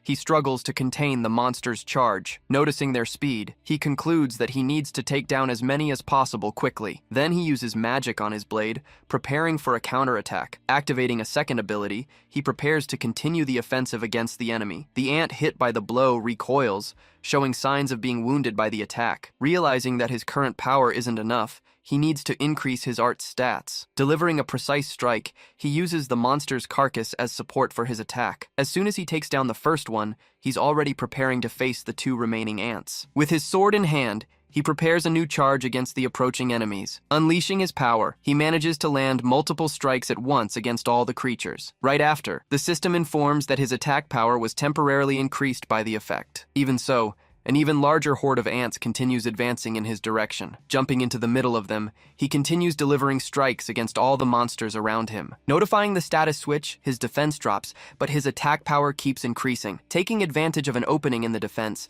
one of the creatures prepares to deliver the final blow. Being faster, he manages to land a precise strike right in the middle of the monster. With a dirty face, he confirms that he landed the attack dead on. Then the system informs that his attack power temporarily increased once again, but the horde of ants seems endless, advancing on him without stopping. Suddenly, Chanwoo appears in front and lands a powerful strike on the creatures. Continuing the movement, he lands another strike to clear the area and open a path. Unable to dodge, he's hit square on by one of the creature's strikes. Recoiling from the impact, he looks at the monster that managed to get past his defense. With his weapon, he advances, delivering a powerful strike against the ants in front of him. Even with the attack, the creature manages to resist and prepares for a new strike. Panting, he positions himself to fight against the monsters that have surrounded him. With weapon in hand, he warns that the ants have gotten through and he can't hold them alone. At that moment, an ability is activated, being directed at Chanwoo's body. Feeling the effect, Chanwoo is surprised to realize that a recovery was used on him. Yelling for Chanwoo to get control of himself, he asks if his companion wants to die. Surprised, he sees the protagonist and warns that he's also starting to panic. He then questions why he used the heal on him, telling him to heal himself first. Thanking him, he insists that the protagonist also needs to heal himself before the next fight. Ignoring the warning, Chanwoo charges forward, yelling for the monsters to bring it on. Now alone, he prepares to use the recovery ability on himself. Using the heal, he prepares to return to combat against the ant horde, but he realizes that the number of ants coming out of the tunnel doesn't seem to be decreasing. Looking ahead, he questions how many monsters still exist inside that hole. Hidden and trembling, Woobin keeps gasping, paralyzed by fear in the corner of the cave. With his eyes closed, he wonders why bad things like this only happen to him. Meanwhile, Hanbyul attacks one of the ants that managed to get past the other's defense. Returning to his friend, he grabs him and yells for Yan Woobin to pull himself together right now. Hanbyul then looks forward, determined to make his friend stop denying reality. Being held, Woobin starts screaming and struggling, completely out of his mind. Pointing to the battle, he yells, asking if Woobin can't see what's happening. He continues explaining that the other two are risking their lives to fight right now. Shouting, he says that if he's going to die, he should die alone without taking innocent people with him. After the shout, he grabs Woobin by the shoulders and calls his name to calm him down. Changing scenes, Hanbyul remembers when he talked about seeing an incredible person in the test. There, in the room, Woobin was sitting on the bed, just listening to what his friend was saying. He then wonders what it would be like to be on the same team as that person, and if it would cure his trauma. Hearing his friend's question, Woobin reflects on his trauma and how to overcome it. In an old memory, his parents were yelling for little Woobin to run without looking back. Remembering the escape, little Woobin trips and ends up falling to the ground during the rush. His mother pulls him, telling him to get up quickly because they need to keep running. Desperate, she yells for her son not to cry and to hold her hand tight, but when pulled hard, he ends up falling backwards amid the chaos. Back in the present, Woobin stands up with his face marked and an expression of determination. With his jaw clenched, he decides he's going to overcome his fear so he can help. Looking at Hanbyul, he says he'll try to fight somehow to help. Then he stands up and wields his staff, preparing to enter the combat. Determined, he states that he doesn't want anyone else to die because of him again. Gripping his staff firmly, he begins gathering his power to use an ability. With his whole body covered in power, he concentrates to launch his attack. Trying to attack, he's surprised when the system informs him that his conjuration failed. Chanwoo is also thrown away, receiving the same message that the conjuration failed. With the spell failing, Woobin tells himself he needs to concentrate more. In this moment of distraction, Hanbyul is hit square by one of the monster's strikes. With his teeth clenched, he forces himself to focus all his power. Meanwhile, the protagonist is knocked down by one of the giant ants advancing. Determined, he yells that he'll never let that happen again to anyone. Then, a new ability is conjured, releasing an immense strike in the shape of a serpent. His powerful strike advances toward all the enemies present in the cave. When the strike hits its targets, it causes massive destruction throughout the entire area. The form of the strike reveals itself, looking like a giant creature made of pure power. Several ants are hit at the same time, being completely annihilated by the attack. Surprised, Chanwoo can't react to the power that was suddenly released. He ends up being hit, being thrown away by the force of the impact. Hiding, he observes the result of that completely overwhelming attack. Fallen on the ground, the protagonist observes the scene of destruction before him. He then understands that Woobin was a mage, tormented by a trauma from the past. With his staff, he shows himself as the true key to winning that test. Finally, overcoming his trauma, he faces the remaining enemies with total determination. Shouting, he orders them to destroy the holes to manage to stop the horde of ants. Seeing the remaining ants, Hanbyul fires a powerful strike to hit all of them. But amid the chaos, a giant ant emerges to attack the adventurers. The creature then advances toward Chanwoo, preparing for the final attack. To protect his friend, he uses a shield to block the monster's strike. With his sword in hand, he prepares to deliver a counterattack on the creature. He then lands a precise strike, hitting one of the giant ant's legs. Feeling the attack, the monster retreats for a moment, giving him an opening. Taking the chance, he climbs on the creature and prepares for the next strike. Meanwhile, Woobin continues using his power to keep his attack going non-stop. His strike ends up causing an explosion, which hits the cave ceiling with force. At this, he realizes the spell is too strong because of Woobin's mana. Noticing the collapse, he concludes that at this rate, everyone will be annihilated. Grabbing Chanwoo, he starts running to try to escape the place safely. Hanbyul looks up, seeing the rocks falling non-stop in his direction. Then, the entire cave ceiling collapses completely on top of all of them. With the cave destroyed, the giant ant was finally defeated in the middle of the rubble. Even injured, he uses his ability to heal Chanwoo, who complains about the situation. Then, aura recovery is activated, focusing on healing the companion's wounds. Indignant, Chanwoo yells, saying they barely know each other, and questions his attitude. But he responds that he just wanted to help and that he can wait to be healed later. Woobin apologizes for not being able to help, but he reassures him, saying everything's fine. Suddenly, he can't take the exhaustion anymore and ends up passing out right there. Sitting in front of him, a woman asks if he finally woke up. Surprised, he recognizes her, shouting Luca Bellino's name. The system informs him that he completed the 6th test and received a reward. Seeing the status window, he realizes his attributes went up 15 points in total. With a confused expression, he prepares to question that situation. Turning to her, he asks why she keeps dragging other people into his tests. She then explains that he wouldn't be able to pass without Woobin's help, since she doesn't control the others. According to her, the tests reflect complex variables and weren't made to help him grow. Getting closer, she says he's very wrong and that it's all because of his karma. Putting her hand on his head, she tells him to shut up and focus on surviving. Holding his face, she asks if he finally understood the rules of the game. Then she tells him to wake up, ordering him to stop lying around and sleep properly. Back in the cave, his companions surround him and ask if he's okay. Confused, he puts his hand on his head and asks if he passed out again. Looking around, he questions why he's still there, receiving very bad news. Looking up, Hanbyul explains that the hole is deep and difficult to climb. Not knowing what to do, Hanbyul asks if he doesn't have a jump scroll. Chanwoo complains about the suggestion,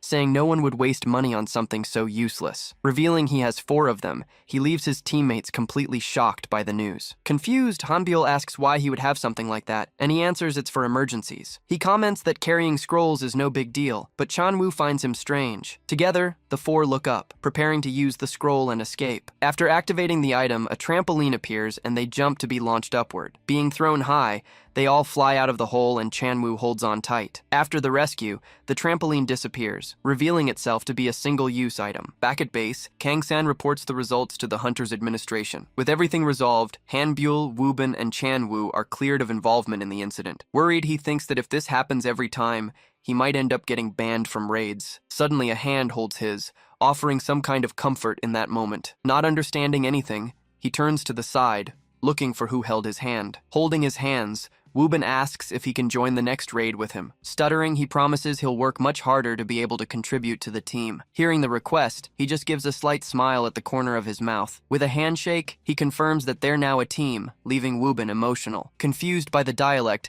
they try to understand what his strange slang means. Taking advantage of the moment, Chanwoo asks if he really doesn't have any management agency. Saying goodbye to the group, he waves as his companions walk away and leave. Walking down the street, Chanwoo receives a call and answers the phone while walking. Meanwhile, in a huge building, the Celestial Management Agency continues with its operations. On the other line, A voice confirms they understood the orders received. Hanging up the phone, the woman lets out a long sigh, catching her colleague's attention. She then tells her that Jung Chanwoo asked her to go after an E-rank hunter. Questioning the decision, the colleague wonders what he could be thinking doing this. In front of the computer, she sees that Kang-san has been stuck at E-rank for a long time, but she remembers what Chanwoo said about him being better than any other hunter. Worried, she thinks that if she doesn't do it, this could become a headache later. Deciding to handle it, she notes that it's a special recommendation from Jung Chanwoo for the recruit. Reading the document, a man is quite confused by the recruitment of a hunter. Seeing the file, he comes across the photo of a hunter named Kang-san. Asked about the name, he just tells his colleague it's nothing. Then a superior comments that it's strange for an E-rank to have a letter of recommendation. Accused of sucking up,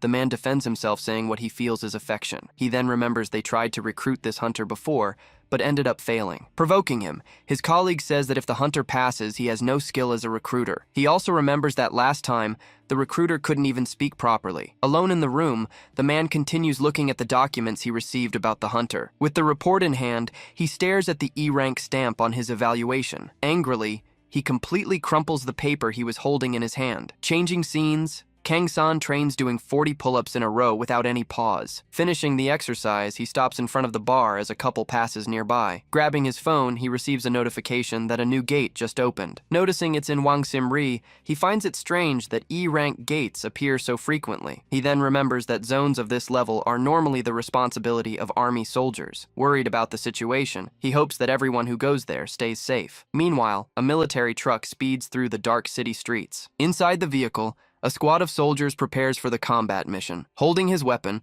one of the soldiers in the truck stays focused for the operation. Arriving at the location, the soldiers step down from the truck and prepare for the mission. Shouting orders, the leader explains that the mission is to rescue the civilians safely. He warns them to stay alert, and all the soldiers respond yes in unison. Weapon in hand, one of the soldiers starts firing at the monsters that appear. Even after taking several hits, the creature stays on its feet, ready to attack. After the fight, the bodies of the defeated monsters lie scattered across the ground. With the first area cleared, the commander shouts for everyone to advance to the next location. Entering the cave, they move forward carefully, alert to any suspicious movement. Aiming his weapon, a soldier says he can't stand seeing those monsters because of his past. Suddenly, several monster shadows appear on the walls, surrounding the entire squad. Looking up, the soldier is startled to see something moving on the cave ceiling. Then one of the creatures appears above, screaming and preparing to attack the group. In desperation, the commander yells for everyone to run and keep firing without stopping. With the noise, the ceiling begins to collapse,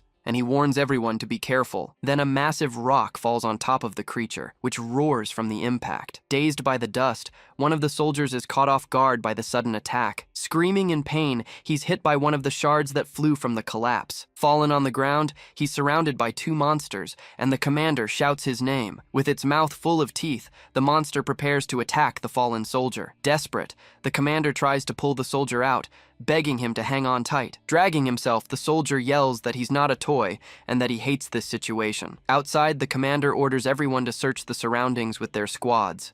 Weapon in hand, one of the soldiers walks through a dark alley and gets startled. Turning around, he notices something strange and goes on alert for a possible attack. His partner then asks if something's wrong, and the soldier stops for a moment. Turning around, he tells his partner that he'll need to break formation to handle a problem. He explains that his sister is in danger, and her location doesn't match the shelter. The soldier tries to calm him down, saying they should report to the commander and mobilize the troops, but he responds that he can't do that, since that's not their operation area. He then begs for help, promising to apologize and make it up to him if he comes back alive. Yelling at his partner, he says that going alone to the operation zone is suicide. Even with the warning, he remains silent with a determined expression on his face. Saying he has no choice, he turns around and starts running toward the mission. Seeing his friend leaving alone, he stands paralyzed, not knowing what to do. Looking at the sky, he seems to make a decision and prepares to act. Running to catch up with him, he says he'll also go along on the rescue mission. Yelling for him to come back, he reminds him of the danger, but hears about unity. With determination, he states that he'll go anywhere Corporal Park goes. Remembering Kang-san, he tells himself that he would have done the same thing. Seeing his friend's insistence,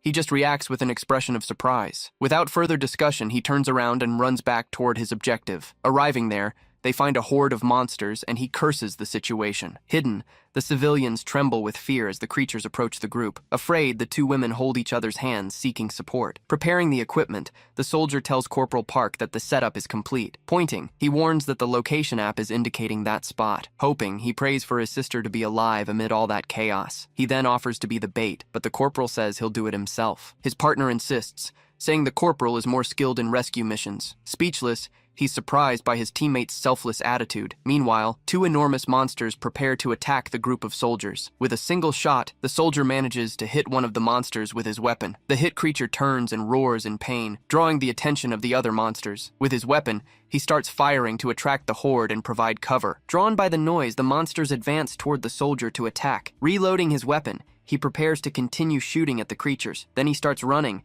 and the horde of monsters follows him closely. Running through the street, he lures all the monsters away from the rescue site. Frightened by the noise, the two women embrace each other, seeking protection. Arriving at the location, he announces that rescue has arrived and asks if everyone's okay. Asking them to come up one at a time, he organizes the rescue of the civilians. Starting to pull them out of the hole, he helps the first person get out of there. At that moment, he faces the girl, who upon seeing him calls him brother desperately. Breathing hard, he stands on top of the monster he just defeated. Even exhausted, he prepares to keep fighting the remaining creatures. Suddenly, an even larger horde of monsters appears right in front of him. Surprised by their speed, he realizes he's out of ammo. With no other choice, he throws a grenade at the approaching monsters. One of the creatures leaps over the obstacle, continuing its attack on him. Determined, he struggles to buy just a little more time to escape. Running down the street, he draws the horde of monsters away from the area. Stopping in the middle of the street, he activates a detonator for his trap. As the monsters advance, a landmine waits to be triggered on the ground. The front monster ends up stepping on the trap,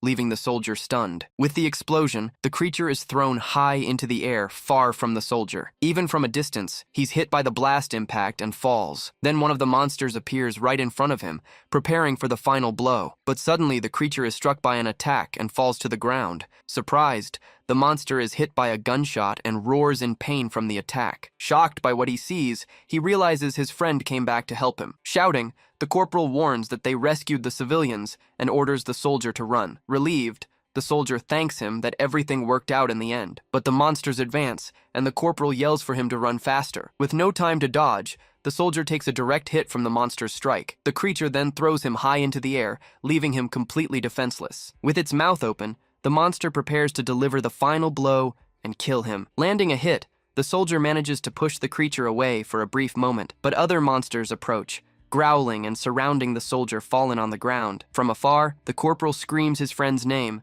desperate at the scene. Unable to get up, the soldier coughs and is watched by a shadow. Suddenly, one of the monsters leaps and lunges to attack the fallen soldier. Taking aim, the corporal curses the monsters and prepares to shoot and save him, but he realizes something is blocking his vision and he can't shoot. Running desperately, he begs Chunshik to just wait a little longer. Fallen on the ground, he wonders if he's going to die, regretting not being like Kang-san. The creature then grabs him, leaving the soldier completely wounded and defenseless. With his face covered in blood, he seems to have lost all hope of surviving. Screaming in rage, the corporal starts shooting at the monsters to save his friend.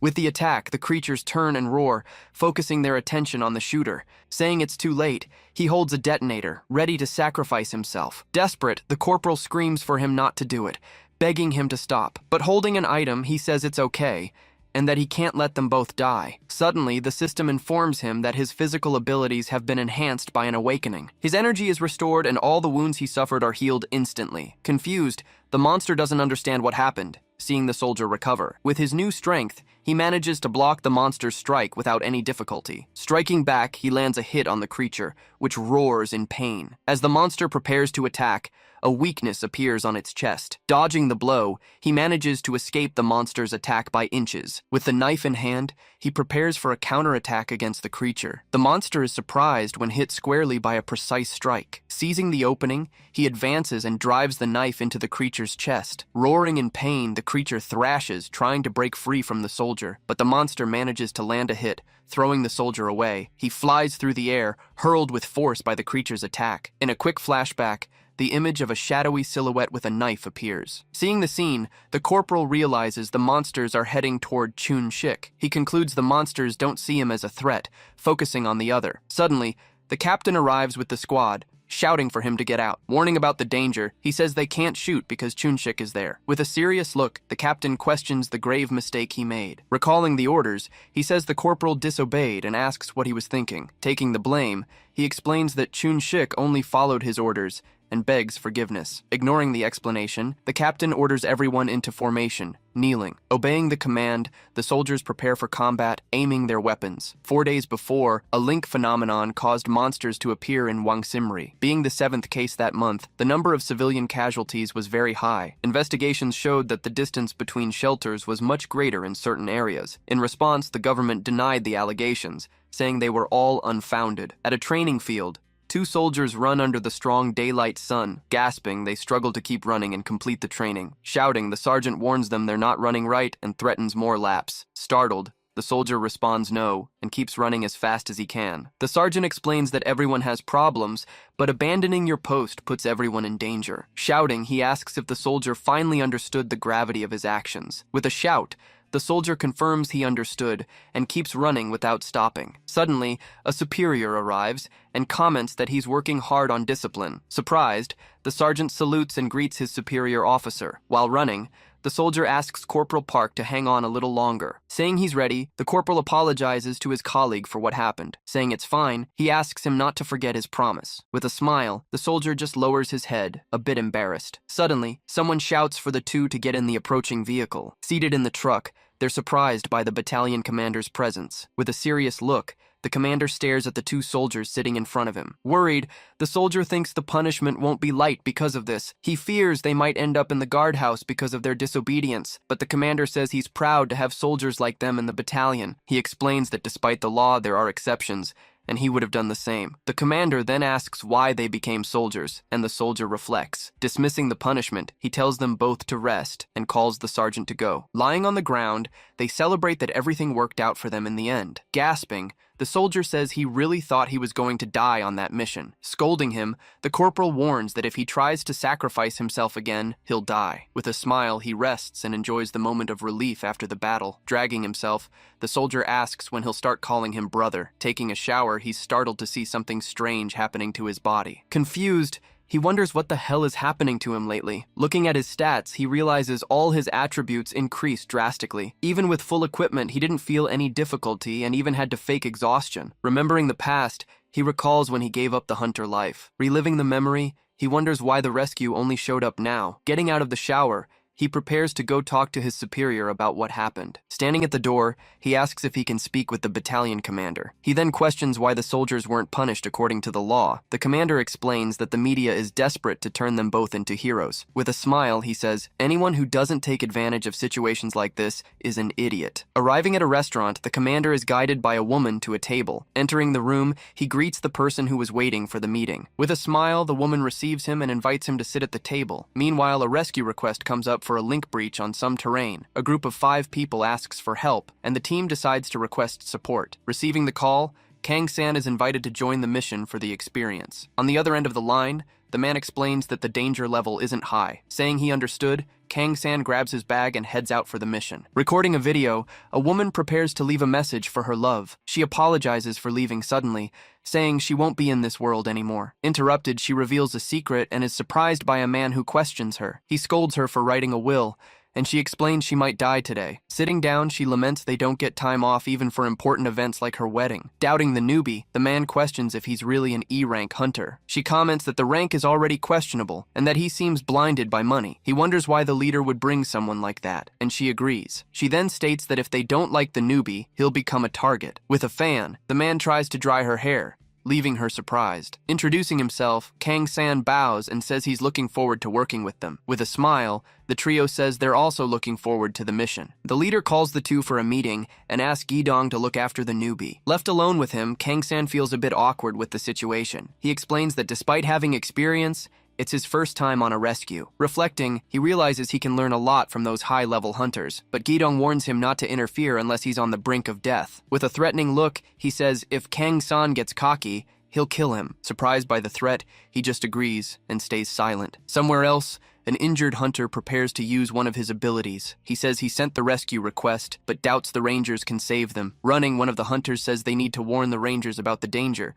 He fears that if they don't do this, everyone will die trying to save them from the horde. Remembering her words, he faces the challenge of focusing only on the tests. He reflects that the higher his rank climbs, the more difficult the tests become. To survive, he needs to get stronger, and that will drag everyone into danger. Thinking about the term ranger, he believes he can find an answer in their lives. Suddenly, the orc horde advances, shouting and preparing to attack. With clenched fists, the hunter prepares to face the creatures approaching her. She advances and lands a powerful blow, cutting a path through the monsters. The impact of her strike sends the orc horde flying back with force. Meanwhile, the other orcs advance to attack the remaining hunters. One of the hunters leaps into the air, preparing for an aerial attack against the orc. With a precise strike, he cuts off the monster's arm, making it roar in pain. Another hunter prepares to use an ability, gathering power in his hands. He launches his attack, hitting the creature directly and causing a massive explosion. Frightened, he wonders if he can survive in the middle of all that battle. He then realizes he was called,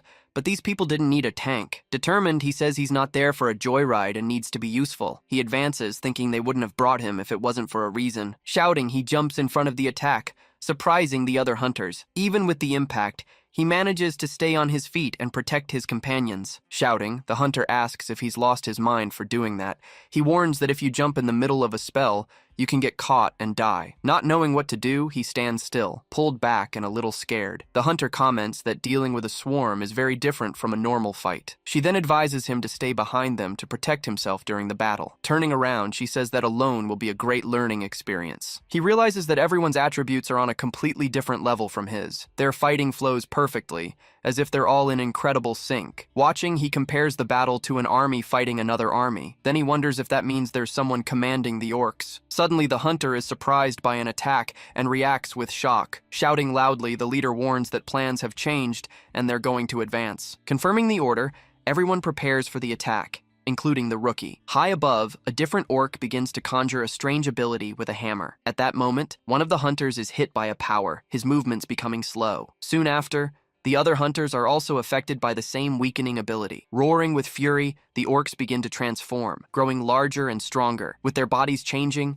the creatures rise up, ready for a new attack. He then understands that an orc shaman weakened the team and strengthened the monsters. With an orc commander, he concludes that the terrain rank can't be D. Giving the order, the shaman signals for the other orcs to begin attacking. Just behind, a group of orc archers prepares to fire their arrows. Surprised by the attack, he sees one of the hunters running to intercept the arrows. With a strike, the hunter manages to deflect some arrows, but others keep coming. Using his shield, he runs forward, protecting his companion from the arrows. Surprised by the action, the hunter turns and faces the rookie who protected him. Pointing, he warns that the orc shaman is there and that it weakened the team. With his axe, the orc advances and attacks the hunter, who prepares for the fight, but she manages to hold back the monster's strike, demonstrating her superior strength. With his hand glowing, he reveals that he's already managed to nullify the weakening effect. Surprised, he realizes that these people are simply unstoppable in combat. He understands that even with a boss monster, they wouldn't have trouble winning. With a focused look,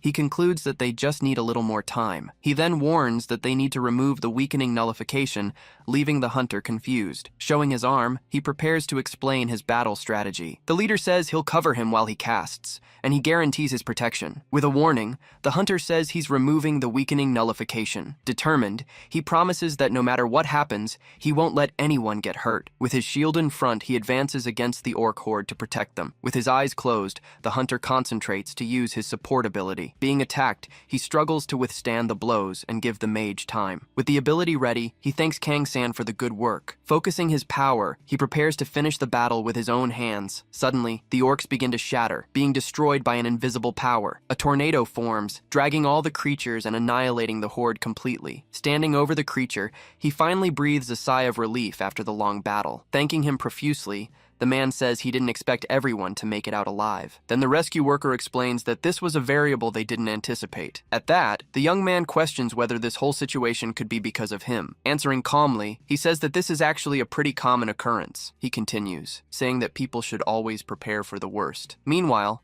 the young man just listens to everything with a very serious expression. Later that night, traffic flows normally on a busy road. Already inside the bus, He remembers those words about it being common. Thinking about his bad luck, he believes it's been following him since he was young. Ever since the world became like this, anyone can end up in a bad situation. Gripping the handle tightly, he repeats to himself that this is common. Even though it's a tragic story, it somehow seemed to comfort him. Suddenly, a bright light appears and someone outside shouts his name. Right after, a black car simply pulls up alongside the bus. Inside the car, the man asks if he's the hunter Yoon Ji-tae. Shouting from the window, he apologizes for being harsh earlier. The young man on the bus just watches, seeming a bit surprised by everything. He continues saying that even in the tension, he prioritized the survivors. Even so, he responds that he's still not good enough for that. But the driver counters, saying that he'll become an excellent ranger. Raising 3 fingers, the man states that from now on it's 3 years. Asking him to get stronger, he says he'll only wait that long. After the conversation,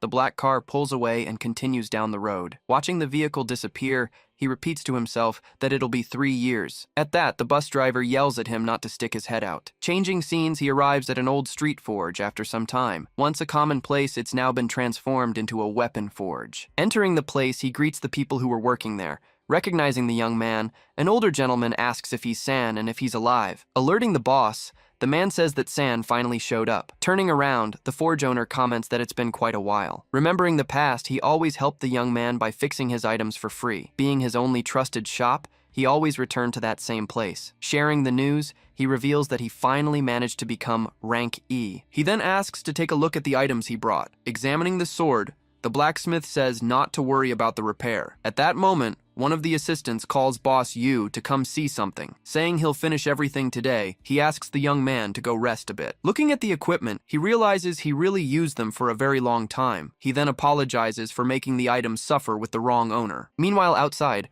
a woman argues about cutting the price by 30%. Arriving suddenly, the woman from the Howling Guild starts talking to Boss Yu. She explains that the other workshops are lowering their labor costs. Then she asks if he doesn't think they'll be working together for a long time. Not understanding, Boss Yu just questions what she just said. Meanwhile, inside the workshop, the cat continued sleeping peacefully. Petting the animal, he comments that it must be pretty lonely there. But with the crisis, big companies took over, hurting the small forges. Jumping suddenly, the cat startles him and makes him scream in fright. At that, the cat leaps, knocking down one of the tools that was on the shelf. Falling toward the table, the tool strikes his sword dead on. With the strong impact of the blow, the sword blade breaks in two. Seeing his destroyed sword, he can't believe what just happened. Then a system window appears announcing that the 7th trial has begun. The mission is to use demonic art to forge a sword in 1 week. If he fails, his demonic art ability will be completely revoked. Completing the challenge, he'll gain a new skill and mental stats. Right after, a vision of a terrifying figure appears before his eyes. Reaching out, the creature grabs his arm with immense force. Asking if he also wants to kill, the creature squeezes even harder. It then insists that he use his power and hurry up. Trying to break free, he desperately screams for the creature to let him go. Back on the street, the woman says if that's how it is, she'll find another client. Right after speaking, her car peels out and speeds away at high velocity. Outraged, the other blacksmith complains that steel and mana prices have gone up. He then stands still,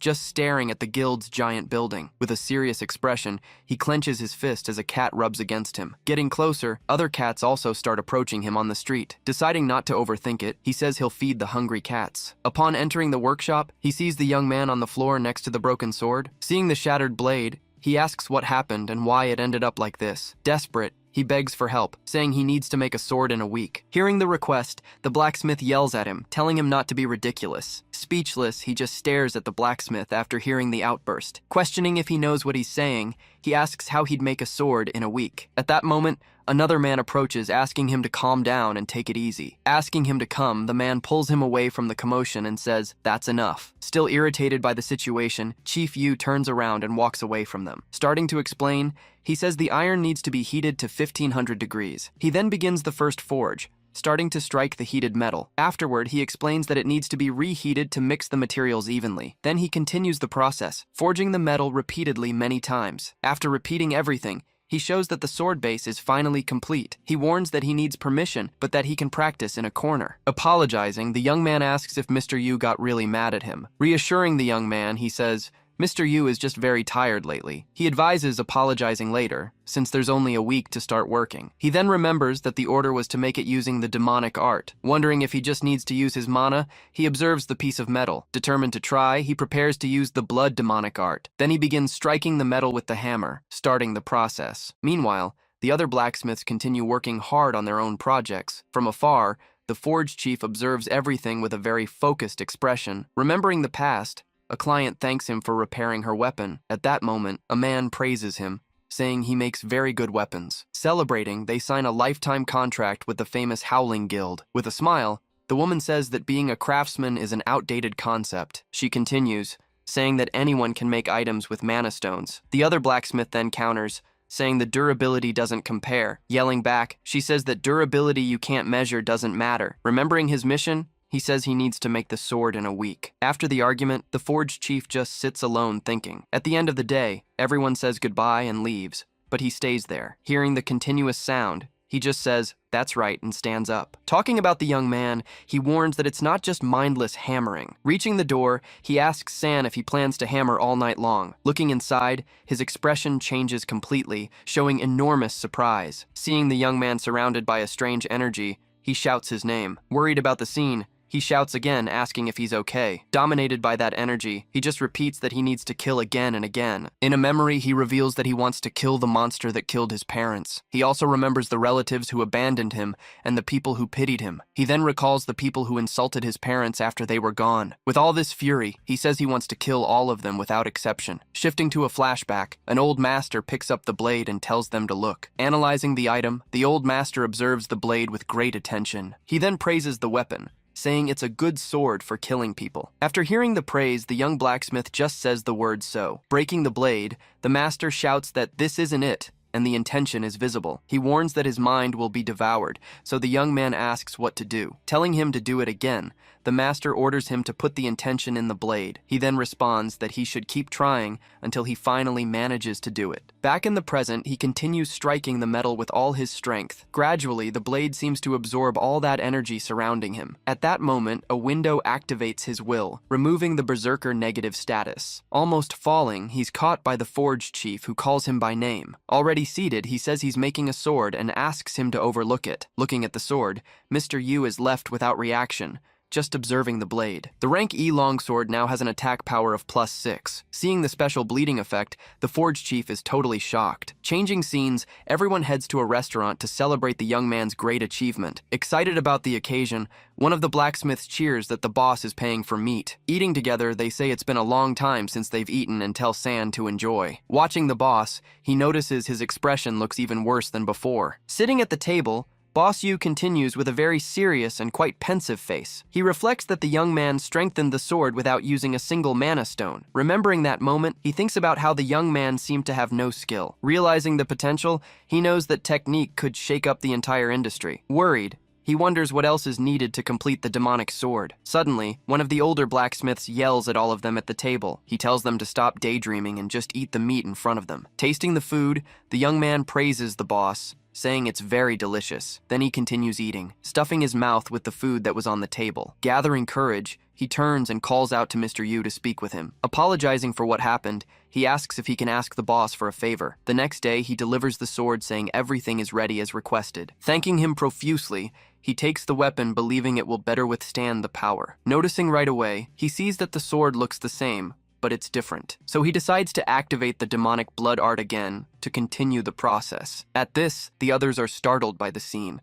but the boss says everything is fine. Emerging again, the creature says it knew he needed its power. Insisting on that, it says he should kill the people who laughed at him. Feeling like he's being swallowed, he tries to stay calm to overcome it. At that moment, the boss shouts for him to focus only on his sword. Explaining the situation, he says there should only be him and his sword. Saying that's how you forge, he watches him continue the work. Gripping the tool tightly, he seems much more focused than before. Then he strikes the metal again with incredible force and precision. Noticing the difference, he sees that the intent is no longer leaking from the blade. Concentrated on the strike, he finally shouts that he can see how it's done. Focused on the hammer, he feels the metal telling him where he should strike. Watching the work, the two blacksmiths remain standing with a serious expression. After a good while, Night arrives and the forge remains lit. Then a system window alerts him that he passed the 7th trial. Falling exhausted, he complains about having hammered so much to improve his skills. After everything, the boss asks if he finally finished what he started. With a power increase of 19,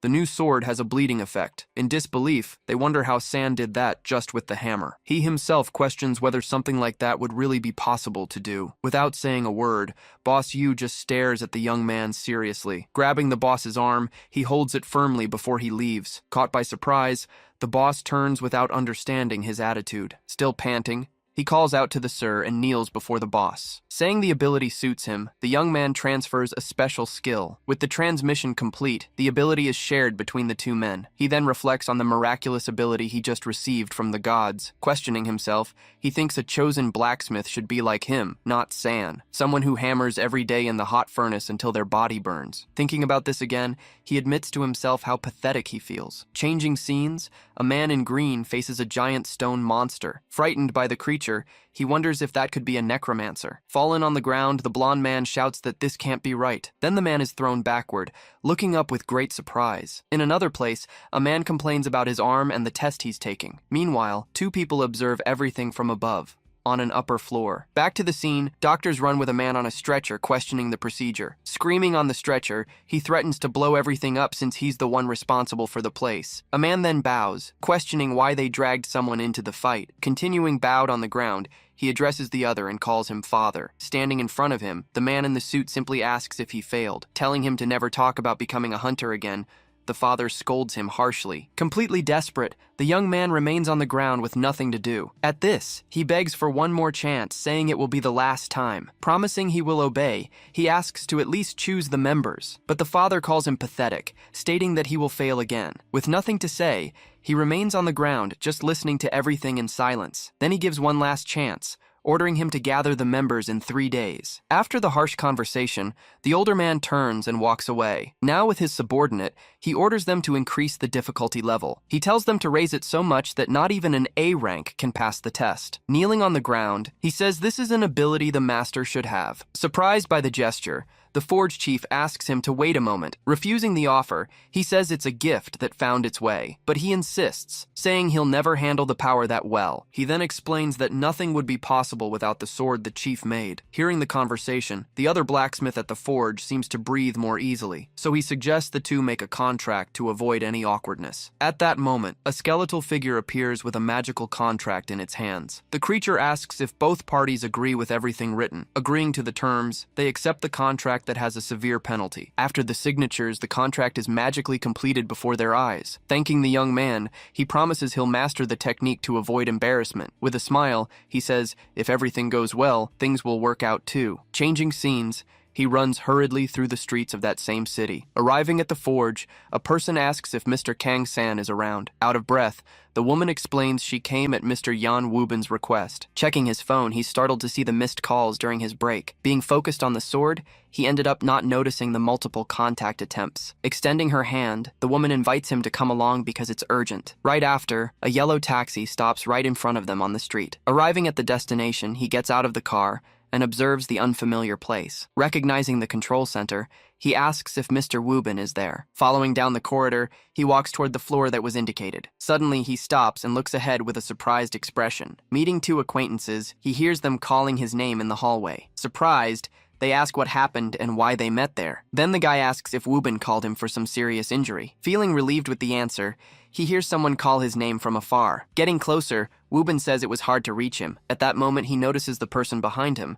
getting quite surprised by the visit. Reacting with surprise, he's left speechless, seeing who just arrived. Recognizing the center's director, he wonders why he would be there. With a serious expression, the director says it's been a good while. Then he identifies the other two guys who also greet the director respectfully. Turning his face, he now directs his gaze to our protagonist present there. Not understanding the reason, the guy just remains standing with a confused expression. He then reveals that everyone there is rank E, but one of them recently moved up. Thanking everyone for coming, Wubin says he hoped no one would miss the call. Questioning the reason, they ask why they were called to that center suddenly. With arms crossed, the director just watches the guy's conversation in silence. Woobin comments that these are the companions he gathered for the interesting test. Complaining about the man, the other guy questions what his problem is just for being chief. Confused by the situation, he asks what kind of test that was they mentioned. Understanding everything, he discovers that the center's chief is actually the father. Asking to see the video, they gather to work out a good strategy. Asking them to explain what happened,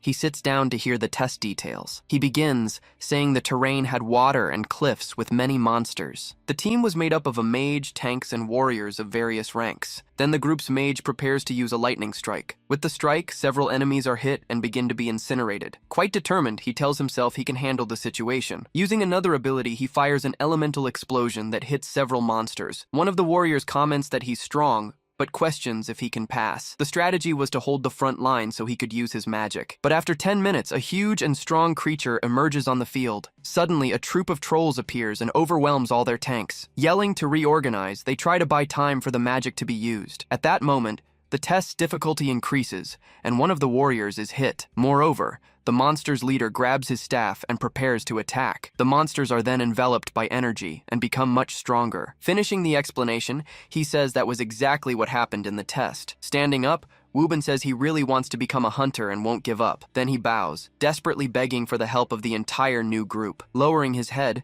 the guy thinks for a moment about that plea for help. Thinking about the mage, he remembers how powerful he was in the test. Losing a mage like him would be a great loss to everyone in that world. Meanwhile, up above, the director watched their entire conversation attentively. With a very serious expression, he continues just watching the group in silence. Taking the lead, he says he'll take care of all the tanks at the front. The other guy then points to himself, asking him to keep that in mind. Giving the orders, he tells the mage to focus on high-power spells, encouraging everyone. He says they shouldn't panic and should hunt together. Charging toward the group, the goblins arrive screaming and ready to attack. Facing the enemies, the group prepares for the combat about to begin. Then the Guardian's will activates, increasing his defense and regeneration. Ready for impact, he focuses entirely on using the Shield of Trials. Using his shield, he manages to hold back the horde of monsters advancing against him. While he holds the front, the other group members prepare to attack. Defending the direct attack, he manages to block the monster's strike with his shield. After defending, he counterattacks with a blow, throwing the monster far away. Seeing the situation, he says the number of goblins is insane, but it's in the plan. Noticing the difficulty, he comments that a real battle is quite different. Then he shouts to his companion, telling him to follow the agreed plan. Being surrounded by enemies, he screams while trying to defend against the attacks. With a strong shield strike, he throws several monsters away at once. Right behind, the mage begins to prepare to use one of his spells. With a serious expression, he focuses entirely to release his great power. Launching a fire strike, the mage hits several of the monsters dead on. Watching from above, the director and his assistant observe the battle attentively. Even amid the fire, he continues advancing without stopping in the battle. With a serious expression, he now waits for the next monster to approach. Realizing his ability didn't activate, he goes on high alert. Seeing something approaching, he quickly prepares for a new attack. Shouting to the mage, he warns him to be careful with what's coming. Then a huge rock is thrown in his companion's direction. With a precise strike, the other guy destroys the rock to pieces. After defending the attack, the two stay alert for the next move. Seeing his friend's action, he seems to breathe a bit more relieved. Then he comments that wasn't in the video, and it would be a problem. Telling him to stay behind, he warns not to stop using magic. With a smile, the mage says he understood the message perfectly well. Then the Guardian's will activates, increasing his defense again. With the bonus activated, several trolls appear while he's surrounded by monsters. Meanwhile, the group's archer prepares to shoot with his bow. Aiming upward, he pulls the string, preparing one of his arrows. The creatures scream and prepare to descend and attack the whole group. Totally focused, he continues aiming at the target with great precision. Firing a shot, his arrow goes spinning at high speed. The arrow continues its path, flying toward the monsters on the cliff. Hitting dead center, the strike hits one of the creatures, which screams in pain. The monster then falls to the ground while the other is also hit. Meanwhile, he defends against a blow with his sword and shield. His strike cuts the monster, closing its mouth and also its body. He then takes the chance to land a blow on the monster's leg. Being thrown far away, he says this is a very serious problem. He realizes the monster needs to be defeated with a single blow. Seeing the goblins, he thinks either attack the weak points or wait. Deciding to increase his power, he charges at the monsters there. Defending himself with the shield, he blocks the strike of the monster in front of him. Suddenly, a giant troll attacks him with a blow from above. Screaming loudly, the creature brings down its weapon with full force in his direction. With a surprised expression, the monster seems not to understand understand what happened. Then he activates the demonic art to manage to block the powerful blow. With a strong impact, his sword clashes against the troll's weapon. Using a deadly strike, he rips off the monster's arm in one go. After the attack, he falls to his knees on the creature's body. Meanwhile, his sword begins to glow with his new ability. Trying to control himself, he orders his sword to finally obey his command. Then a companion warns they're going to plan B and will open a path. Observing the battle from afar, the two watch everything on a large screen. Questioning the difficulty, he can't believe this is really an E rank. Checking the data, the woman confirms it should be a simple E rank. Running forward, he advances, shouting with sword and shield in hands. Then a huge fire explosion happens, hitting all the monsters in front. Amid the flames, he thanks Wubin for the great help at that moment. While the mage responds, the warrior complains that the rocks won't stop coming. Charging at the trolls, he's stimulated by the smell of blood from the battle. With the monster's approach, part of his wild nature finally awakens. Covered in blood, he kneels in a defensive position against the enemies. Clenching his hand tightly, he seems to struggle to maintain control of the situation. Standing on top of the monster, he notices more rocks coming in his direction. Throwing more stones, the trolls follow the orders of their hooded leader. Gripping the shield firmly, he finally focuses his gaze on the true enemy. After much searching, he finally finds the boss commanding the field. Carrying rocks, the trolls advance while being attacked by the smaller monsters. He then realizes his role is to take all the attacks to clear the way. Surrounded by trolls, he defends a double strike with his sword and shield. With a spinning strike, he hits the monster that was right behind him. He then keeps spinning and striking the other monsters around him. When one of the monsters attacks, he braces himself for the next blow. A chain lightning hits the trolls, who start screaming in pain. Focused on the battle, the mage keeps using his strikes to help the group. Warning about the boss, he says he'll handle the rest and to take aim. Looking at the hill, the mage turns to find his target. Then he remembers the hooded figure he saw before on the battlefield. Meanwhile, the archer shouts, calling out his younger brother's name. Grabbing a scroll, the mage prepares to use a spell he saved. Using a lightning spear, he launches his strongest strike at the enemy. The archer prepares, aiming multiple arrows at once at his target. With his bow wrapped in lightning, he gets ready to fire his strike. Concentrating his power, he focuses on a single point for his shot. Then the strike crosses the battlefield, carving a path through the monsters. With the massive impact, the arrow grazes past its main target. Hitting the ground, the strike passes through several of the trolls standing there. Meanwhile, the monster leader prepares for what's coming. With a quick movement, the creature raises its staff to protect itself. Using a thunder block, it holds the strike from both brothers. Smiling, the monster manages to nullify the duo's powerful combined strike. Complaining, the archer can't believe the monster blocked the attack. Annoyed, the mage complains that was his trump card in battle. After defending itself, the monster reveals its new form and its bones. Then a system window appears, announcing the 8th trial has begun. The monster then transcends its rank and becomes a C-rank creature. From now on, the monster will have murderous intent toward humans. The mission is to escape that world without any casualties on the team. Threatening the group, the monster says it will kill all humans. Realizing the situation, he prepares, because it won't be easy at all. Then the monster attacks the group with a powerful shadow spear strike. Surprised, the mage says that's third circle dark magic. The strike spreads, forcing all group members to fall back. Defending the attack, he braces for the impact of the powerful strike. He then advances, moving past the smaller monsters standing there. Using his shield, he prepares to hold the massive shadow spear. With a huge impact, he's hit and thrown far from the monster. The strike throws him to the ground, but he gets up quickly to continue. Running, he advances toward the enemies without hesitating for a second. With his eyes glowing, he activates a recovery aura for the group. Advancing toward the troll, he shouts, "They're going to Plan C." Yelling to fall back, he advances and attacks the monster with his sword. Plan C was to retreat to the cliff if Plan B failed, but now he needs to find a new way out for his entire group. Then the monster attacks again with its powerful dark magic spear. Surprised by the repeat, the group prepares for the new attack. The massive spear heads toward one of the group members. With his shield, he prepares to hold the strike's impact. Even with great strength, he struggles to hold the attack. Watching the group, the director says they did well, but they've reached the end. He continues, saying if they focus on him, the group will soon fall apart. Questioning the time, the director asks how long they've been fighting. With a serious expression, he keeps watching the battle unfold. Meanwhile, the group members keep fighting against the monsters. They all look pretty tired, but they keep fighting without giving up. Clenching his hand, the director seems increasingly tense about the situation. In another place, several bodies are covered by white sheets on the ground. In a flashback, he cries desperately, unable to contain his tears. Kneeling beside the body, he apologizes repeatedly to his beloved. In the hospital corridor, he promises he'll protect the person who's left. Lying in bed, young Woobin appears as he slowly recovers. With his son's face in focus, he reinforces his promise of protection. Returning to the present, the director continues watching everything with great seriousness. In battle, he charges forward and attacks one of the trolls with his sword. With the strike, he leaps over the monster and uses it as support. Meanwhile, he defends himself from the attacks of the goblins surrounding him. With a precise blow, he hits the creature that was attacking him from behind. The struck monster stands still as blood drips from its body. Seizing the chance, he strikes the other monster with the hilt of his sword. Suddenly, he's hit in the back by a goblin's spear. The monster grins, preparing to launch a new dark attack. The strike advances, destroying everything and everyone in its path. Eyes wide, he braces for the incoming blow. With his shield, he defends against the attack, getting pushed backward. The powerful impact of the blow hits the ground, opening a massive crater. Fallen on the ground, blood begins to flow from his wounded leg. He then realizes that more than an hour of battle has already passed. At his limit,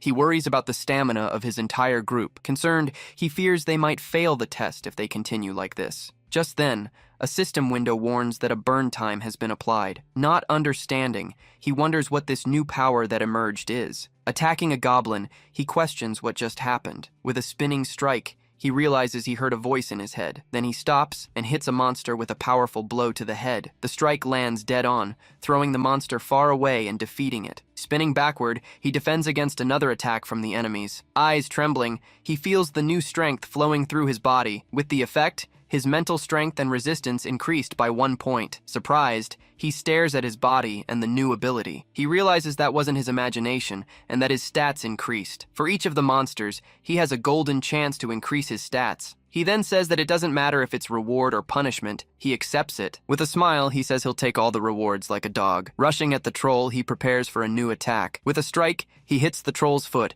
making it scream in pain. While fighting, he continues receiving bonuses to his strength and agility stats. Then he uses a sword technique for a deadly cut on the monster. With another bonus, he continues fighting against the monsters surrounding him. Seeing more goblins, he prepares for the attack coming ahead. Panting, he continues fighting and defending against the enemy's attacks. With another bonus, he smiles, feeling stronger and stronger. He says he couldn't be more grateful for the chance he received. Suddenly, the body of one of the monsters begins to melt on the ground. Out of mana, the mage says he's been using magic for over an hour. While the others fight, he coughs, realizing there are still many enemies. Worried, the warrior asks if the mage is okay and what happened. He explains it's mana exhaustion syndrome and that it's better to give up. Without saying anything, the mage just stares at the ground, exhausted. Thinking of his friends, he doesn't want to force them to suffer more. Rebuffing the mage, the warrior says their leader hasn't given up yet. Meanwhile, the leader continues bravely fighting against all the monsters. He then tells the mage to drink a potion and start meditating. Explaining it takes 3 minutes, he warns he'll be defenseless during that time. Then he advances with his axe, preparing to clear the way. With a powerful strike, he hits the ground and shatters it to pieces. Still fallen, the mage watches his companion fight with all his strength. Pointing his weapon, he promises no monster will get near him. With eyes full of tears, he prepares to follow the plan. Grabbing a potion, he prepares to recover all his mana. Drinking the liquid, he sits on the ground and begins to meditate. From afar, the warrior watches the mage while fighting the monsters. In disbelief, the director wonders if the mage has gone completely insane. Worried, the assistant asks if she should call the security team. He then says it's already over and they have nothing left to do. Irritated, he knows that if he stops the test now, Woobin wins the bet. With a determined look, he prepares to send the search team. But then he stops, thinking he can't break his son's stubbornness. He then says to let them proceed as they are and see what happens. Sitting on the ground, the mage continues meditating to recover his mana. Meanwhile, he continues defending the mage from the monsters approaching. He then says he'll watch to see how his son performs. Meanwhile, the group members continue fighting bravely against the monsters. With great strength, he grabs the mouth of one of the monsters attacking him. He then uses his shield to slam the ground and defend against the attack. A troll approaches, roaring and preparing for a powerful attack. With his shield, he braces himself on the ground to withstand the impact of the blow. Gritting his teeth, he tells himself he won't give up. He then shouts that he'll never give up, no matter what happens. With a strong strike, the troll hits the ground, but he dodges. Moving backward, he evades and prepares for the counterattack. He then uses the first form of his demonic sword technique. With human slaughter, the effect of the demonic blood art is activated. His attack power increases by 40% temporarily. With his eyes glowing, he prepares to use all his new power. His sword is enveloped by an energy, ready for the next strike. Surrounded by his aura, he prepares to attack all the monsters. With his eyes gleaming, he advances at high speed toward the enemies. With a single strike, he defeats all the monsters surrounding him. He continues advancing, defeating all the monsters that appear before him. He uses the monsters' bodies to propel himself and attack more. Dodging the blows, he moves with agility across the entire battlefield. Surprised, a goblin finds itself in danger beside its giant companion. Watching everything from afar, the director seems surprised by the scene he sees. He realizes that Kang-san is holding the front line alone. To him, it's as if he were a barrier against the waves of the sea. The monster leader observes everything with a serious and focused expression. Gasping, the warrior looks to the side with a surprised expression. Shouting Kang-san's name, he warns him to be careful of the attack. A fireball hits him, causing a massive explosion at the spot. Surprised by the attack, the director stands up to see what happened. Screaming in pain, he endures the fire attack hitting him. With a smile on his face, he seems to go mad from the pain he feels. Then the Guardian's will is activated, restoring his health and defense. His madness effect is removed, and he returns to his normal state. Kneeling on the ground, he tries to recover from the attack he suffered. Gasping, he leans on his shield, trying to stay on his feet. The director realizes the monster has changed its target to Kang-san. Surprised, the two young men realize the attacks are focused on him. Then all the monster's attacks concentrate on a single person. Warning he's going forward, he asks them to take care of Wubin. The other young man shouts not to worry and stick with the plan. With a blue aura, he prepares to protect his companions. Closing his eyes, the mage concentrates to recover his mana. He mentally asks for Wubin to recover a bit faster. Looking back, he notices the shadow of something approaching. The shadow of a troll emerges from above and prepares to attack. He's hit by a fireball, which throws him far away. Falling to the ground, he's attacked by several goblins at once. Meanwhile, one of the goblins is hit by an arrow in the back. Shouting Kang-san's name, the archer runs to help his friend. Getting close, he asks if his friend is okay and calls out to him. Lying on the ground, he complains that his body isn't responding anymore. Meanwhile, the mage continues meditating to recover his mana. He focuses completely on the flow of mana running through his body. Hearing a sound, he opens his eyes and realizes what's happening. He remembers the promise his friend made to protect him in battle. He also sees Kang-san holding the front line against the monsters. Meanwhile, the archer controls the formation so they don't go too deep. Thanks to them, he wasn't wounded, even with his mana depleted. He then realizes he also wants to be someone who protects others, someone who keeps their promises, even if it costs their own life. In a flashback, he remembers when he was a child crying in fear. With a serious expression, he seems to remember a difficult moment. He recalls his mother fallen on the ground, surrounded by soldiers. Like his mother who protected him, he also wants to be a protector. Back at the battle, he realizes the monsters have stopped moving. He wonders why the monsters aren't attacking the group anymore. Surprised, he turns back and sees something that leaves him astonished. Amidst the flames, the mage appears with a new and powerful aura.